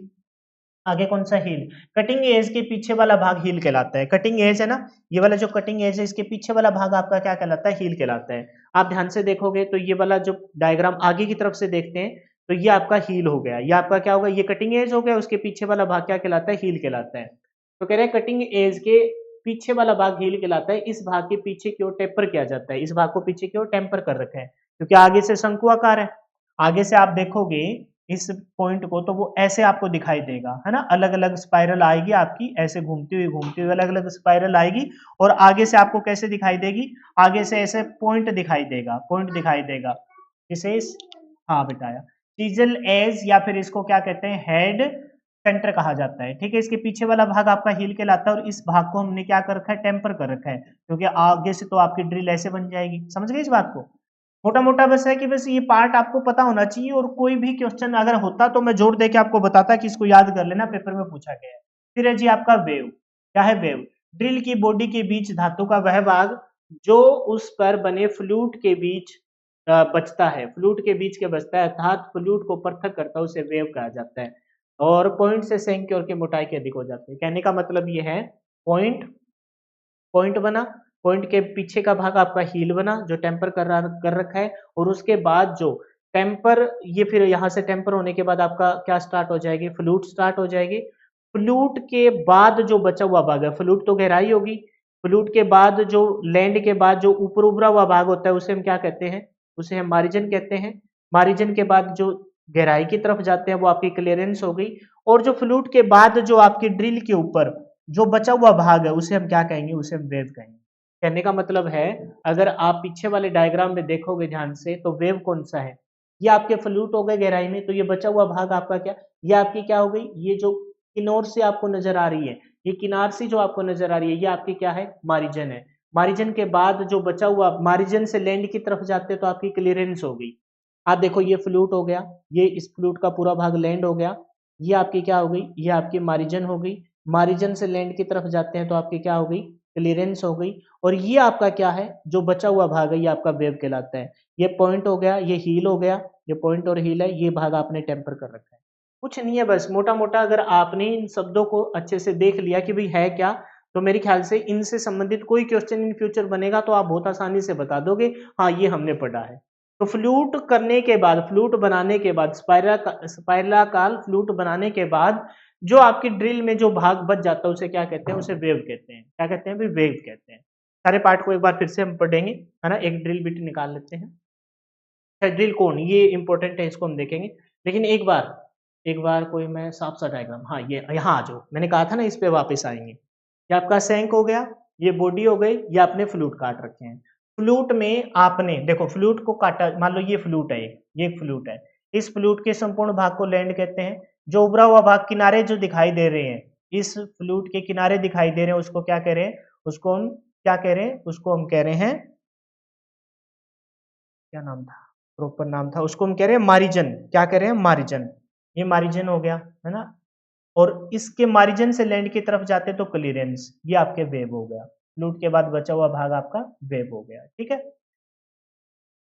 ये संपूर्ण आपकी लैंड हो गई। फिर आगे की तरफ आएंगे तो पॉइंट हो गया, पॉइंट के पीछे आपका हील हो गया, है ना। हील हो गया, टेम्पर कर रखा है जो भाग आपने। और क्या था? और आपके बॉडी और सेंग के बीच में आपकी नेक हो गई। बस यही पार्ट थे, इसके अलावा कोई पार्ट नहीं। अब आ जाते हैं जो पेपर में पूछा गया कि ड्रिल कोन क्या है, इससे रिलेटेड पूछ। तो ड्रिल कोन, है ना। ड्रिल कोन के बारे में आपसे रिलेटेड पेपर में क्वेश्चन पूछा जाता है। बोला जाता है सबसे पहले पॉइंट एंगल, सबसे पहले पॉइंट एंगल यह 80 से 140 डिग्री के बीच में। इस कोण को कटिंग कोण भी कहते हैं। इस कोण को क्या कहा जाता है भाई? पॉइंट एंगल को कटिंग एंगल भी कहा जाता है। बिंदु के दोनों शंकु तथा लिप आपस में जिस कोण पर मिलते हैं उसे कटिंग कोण या बिंदु कोण कहते हैं। फ्लैट ड्रिल का point angle 90 degree. Flat flat जो ड्रिल है, आपने देखा होगा एक फ्लैट है और दूसरी आपकी टेम्पर है, उसका पॉइंट एंगल 90 डिग्री तथा ट्विस्टेड ड्रिल का पॉइंट एंगल 118 डिग्री होता है। पॉइंट एंगल 118 डिग्री होता है। जो पेपर में क्वेश्चन आया ना, तो वो पूछा गया है कि पॉइंट एंगल आपका कितने से कितने डिग्री के बीच में होता है, तो 80 से लेकर 140। पॉइंट समझ गए? जहां से आगे का ड्रिल के आगे वाला हिस्सा आपका क्या कहलाता है? पॉइंट एंगल कहलाता है। इसके बीच में होता है 80 से 140। पॉइंट एंगल का अन्य नाम क्या है? कटिंग एंगल भी कहते हैं। फिर आपके दो प्रकार के जो आपकी ड्रिल है, एक तो फ्लैट ड्रिल होता है, उसका जो पॉइंट एंगल है वो 90 डिग्री, और जो ट्विस्टेड ड्रिल है उसका आपका पॉइंट एंगल है वो 118 डिग्री। याद कैसे करें? तो सबसे पहले तीन चार वैल्यू आई है वैसे तो, लेकिन तीन में ही कन्वर्ट करते हैं। पॉइंट एंगल बताइए, 80 से लेकर 140, 80 से लेकर 140, ठीक है, 60 का मार्जिन हो गया। जो आपकी फ्लैट ड्रिल है उसका पॉइंट एंगल कितने डिग्री? 90 डिग्री। फ्लैट ड्रिल का पॉइंट एंगल कितना? 90 डिग्री। और जो आपकी ट्विस्टेड ड्रिल है उसका जो पॉइंट एंगल है वो कितना है? 118 डिग्री। ये ऊपर वाला पेपर में पूछा गया है, लेकिन मैं कहूंगा कि ये सारे ही आपको याद कर लेना। 80 से लेकर 140 पॉइंट एंगल, स्ट्रेट वाले का 90 डिग्री, और ट्विस्टेड ड्रिल का जो आपका पॉइंट एंगल है वो 118 डिग्री होता है। उसके बाद है जी चीजल एंगल। एक हो गया आपका पॉइंट एंगल, दूसरा आपका कौन है? चीजल एंगल, जो पॉइंट के पीछे की तरफ होता है। वो 120 से लेकर 135 डिग्री होता है। बस 5 मिनट। 120 से लेकर 135 डिग्री होता है। पॉइंट एंगल 80 से 140, और चीजल एंगल 120 से 135, 120 से 135। टिप या चीजल एज के बीच के कोण को चीजल एज कोण कहा जाता है। यह कोण वेव की मोटाई पर प्रभाव डालता है, इसलिए यह वेव कोण भी कहलाता है। इसलिए इसे क्या कहते हैं? वेव। वेव कौन सा है? जो आपने फ्लूट काटते हैं उस फ्लूट के बाद जो बच गया भाग उसे क्या कहते हैं? वेव कहते हैं। पॉइंट एंगल को कटिंग एंगल कहते हैं।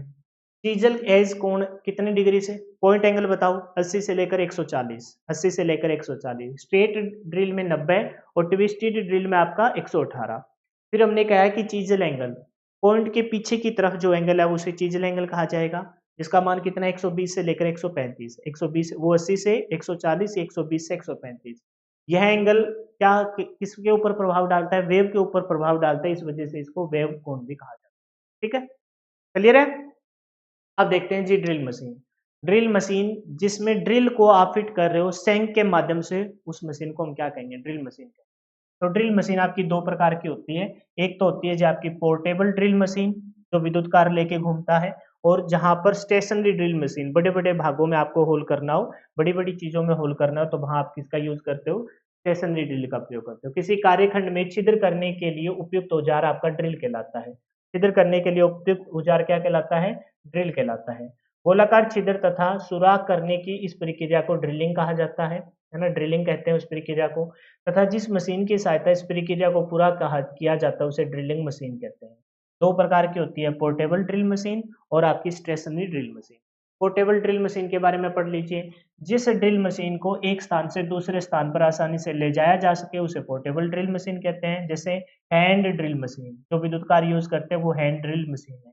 ब्रेस्ट हैंड ड्रिल मशीन, है ना, ये कुछ नाम है। Ratchet drill machine, electric head drill machine, ये कुछ नाम है। अगर आपसे पूछा जाए कि पोर्टेबल ड्रिल मशीन के अंदर कौन कौन सी ड्रिल मशीन आती है, तो हैंड ड्रिल मशीन हो गई, बेस्ट हैंड ड्रिल मशीन होगी, रेजेट ड्रिल मशीन होगी, और इलेक्ट्रिकल हैंड ड्रिल मशीन। आपसे ऐसे भी पूछ लिया जा सकता है निम्नलिखित में से कौन सी आपकी पोर्टेबल हैंड ड्रिल मशीन नहीं है। इनमें से नाम दे दिए, हैंड ड्रिल दे दिया, बेस्ट ड्रिल दे दिया, रेजेट ड्रिल दे दिया, एक नाम ऐसा दे दिया जो इनमें से नहीं है।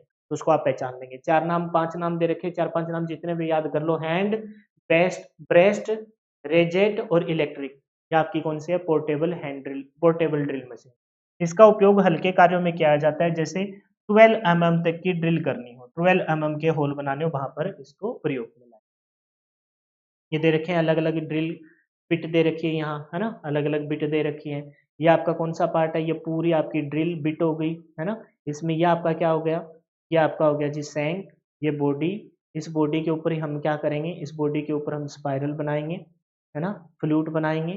फ्लूट में हमने देखा अलग अलग नाम है, जैसे लैंड हो गया, जैसे आपका क्लियरेंस हो गया, जैसे आपके चीज चिपिंग के लिए आपके आगे की तरफ पॉइंट हो गया, वेव हो गया। तो बहुत सारे हमने नाम देखे, जस्ट उनको पढ़ना था और कुछ नहीं है। एक है जी आपकी स्टेशनरी ड्रिल मशीन, एक आपकी कौन सी है? Stationery drill machine. ऐसी ड्रिल मशीन का उपयोग भारी कार्यों के लिए किया जाता है। इसको एक स्थान से दूसरे स्थान पर नहीं ले जाया जा सकता, बल्कि निश्चित स्थान पर लगाकर फिक्स कर दिया जाता है, जैसे bench drill machine, pillar drill machine, radial drill machine इत्यादि। पोर्टेबल में कौन कौन से नाम है? तो hand, breast, breast hand, hand, breast hand, ratchet और इलेक्ट्रिक। और आपकी फिक्स्ड ड्रिल मशीन में कौन कौन नाम है? बस पढ़ लीजिए इनको। बेंच ड्रिल मशीन, बेंच में लगा रहे हैं, पिलर के तौर पर बहुत भारी है तो पिलर होगी, और रेडियल। फिक्स वाले याद कर लीजिए, वो वाले याद नहीं हो रहे, फिर उसमें सिर्फ एक नाम तो याद है ना आपको, हैंड ड्रिल मशीन। इसके अलावा कौन सा था? ब्रेस्ट हैंड ड्रिल मशीन हो गया, एक आपका रिविट हैंड ड्रिल मशीन हो गया, और एक आपका कौन सा? इलेक्ट्रिक ड्रिल मशीन हो गया। रेजेट या रिविट बोल दीजिए, रेजेट ड्रिल मशीन हो गया, और आपका एक कौन सा? Electrical drill machine. लेकिन फिक्स वाले नाम आसान है, जैसे बेंच पे लगा रहे हैं तो बेंच ड्रिल, बेंच को फिक्स ही करते हैं। पिलर के पिलर वाली है, ऐसे याद कर लेंगे, पिलर भी आपका फिक्स होता है। और रेडियल, बहुत बड़ा रेडियल है इसका, बहुत बड़ा डायमीटर है, तो वो भी आपके फिक्स है। रेडियल ड्रिल मशीन को 100 mm तक, वैसे हम जो पोर्टेबल ड्रिल मशीन है वो कितने? 12 mm तक के, लेकिन जो स्टेशनरी है वो भारी कार्यों पे प्रयोग किए जा रहे हैं, 100 mm तक के होल बना सकती है। इसमें एक पिलर होता है जिसमें रेडियल आर्म क्षैतिज स्थिति में लगा होता है। रेडियल आर्म को ड्रिल हैंड भी कहा, कोई खास बात नहीं है। अपराइट ड्रिल मशीन का उपयोग ड्रिलिंग कार्यों के लिए 50 mm तक के लिए होल किया जाए, जैसे ड्रिल ऑटोमेटिक। दो प्रकार की ड्रिल मशीन है, पोर्टेबल और फिक्स। पढ़ लेना, बाकी और कोई खास बात तो मेरे को तो लगी नहीं इसमें, और ना ही यहाँ से, क्योंकि प्रीवियस ईयर के क्वेश्चन को मैं देखता रहता हूँ, उसमें मेरे को कोई पॉइंट नजर नहीं। ये जो मैंने एक्स्ट्रा पढ़ाया आपके 10-15 मिनट लेके, ये मैंने इस वजह से पढ़ाया है क्योंकि इससे रिलेटेड, ड्रिल मशीन से रिलेटेड क्वेश्चन पूछे गए हैं, तो एटलीस्ट ये पार्ट आपको पता होना चाहिए। सैंक क्या है, बॉडी क्या है, नेक क्या है, उसके बाद फ्लूट जो काट रहे हो वो किसके ऊपर काट रहे हो, किसका निर्माण करते हैं फ्लूट, कटिंग एज का निर्माण करते हैं। उभरा हुआ लैंड जो आपका फ्लूट वाला भाग है, फ्लूट काटने के बाद जो बच जाता है उसे वेव कहते हैं। फिर लैंड में जो उभरी हुई आकृति होती है, जो तीखे जो भाग होते हैं उसे मार्जिन कहते हैं। मार्जिन के बाद लैंड की तरफ जाएंगे, क्लियरेंस आ जाएगा, है ना। पॉइंट रहेगा जो कटिंग एज के नाम से आगे वाला हेड होता है, चीजल हेड भी जिसे बोलते हैं। हील आपका पॉइंट के बाद या कटिंग हेड के बाद जो आपका भाग होता है उसे चीजल कहते हैं। फिर आपने पॉइंट एंगल भी देखा, 80 से लेकर 140, स्ट्रेट में 90 और ट्विस्टेड में 118, और जो चीजल एंगल है वो 125 से लेकर 120 से लेकर 135 डिग्री। और चीजल एंगल को हम क्या कहते हैं? वेव एंगल के नाम से भी जानते हैं, वो क्वेश्चन पेपर में पूछे गए। हील बता दिया, वेव बता दिया। फिर ये एंगल मैंने बताई दिया अभी, 80 से 140, स्ट्रेट में 90, ट्विस्टेड में 118, और जो चीजल एंगल है जो कटिंग एज से, पॉइंट एज से पीछे की तरफ होता है, वो 120 से 135, और इसी को हम क्या कहते हैं? चीजल एंगल को हम वेव एंगल के नाम से भी जानते हैं। फिर ये जिसमें ड्रिल लगाएंगे वो ड्रिल मशीन है, एक आपकी होगी फिक्स, एक होगी आपकी पोर्टेबल। तो पोर्टेबल में जो हमने नाम देखे वो हैंड हो गया, हैंड ड्रिल मशीन हो गई। दूसरी आपकी कौन सी होगी? बेस्ट हैंड ड्रिल मशीन हो गई। तीसरी आपकी कौन सी होगी? रिविट या रिजिट बोल दीजिए। और चौथी होगी आपकी इलेक्ट्रिकल। 12 mm तक के व्यास के लिए हम प्रयोग करते हैं। स्टेशनरी में हम ध्यान रखेंगे, स्टेशनरी है तो फिक्स रहेगी, तो कौन सी रहेगी? तो बेंच में लगाएंगे, बेंच ड्रिल मशीन हो गई। दूसरी आपकी पिलर होगी, और तीसरी आपकी कौन सी होगी? बड़ा व्यास का रेडियल ड्रिल मशीन होगी, ये आपकी फिक्स वाली है। तो 100 mm तक के व्यास वाले ये आपके क्या कर देगी? होल बना देगी। तो ये थी आपकी आज क्लास। होप सो कि आपको मैं उन चीज़ों पे फोकस करवा पाया हूँ। हालाँकि पढ़ने के लिए इनको अगर ड्रिल मशीन को ही पढ़ाऊँ ना तो 5 घंटे में पढ़ सकते हैं इसको हम। लेकिन हमने सिर्फ एग्जाम पॉइंट ऑफ व्यू से पढ़ा है, थोड़ा-सा एक्स्ट्रा पढ़ा है, क्योंकि हो सकता है कि यहाँ से कोई क्वेश्चन उठ के आ जाए। तो इतना जब हमने मेहनत कर ली तो 5-7 मिनट एक्स्ट्रा लगाने में भी कोई हर्ज नहीं। फिलहाल के लिए इतना ही। जय हिंद, जय भारत। मिलते हैं नेक्स्ट वीडियो में। Bye bye, take care, wish you all the best for your upcoming exam.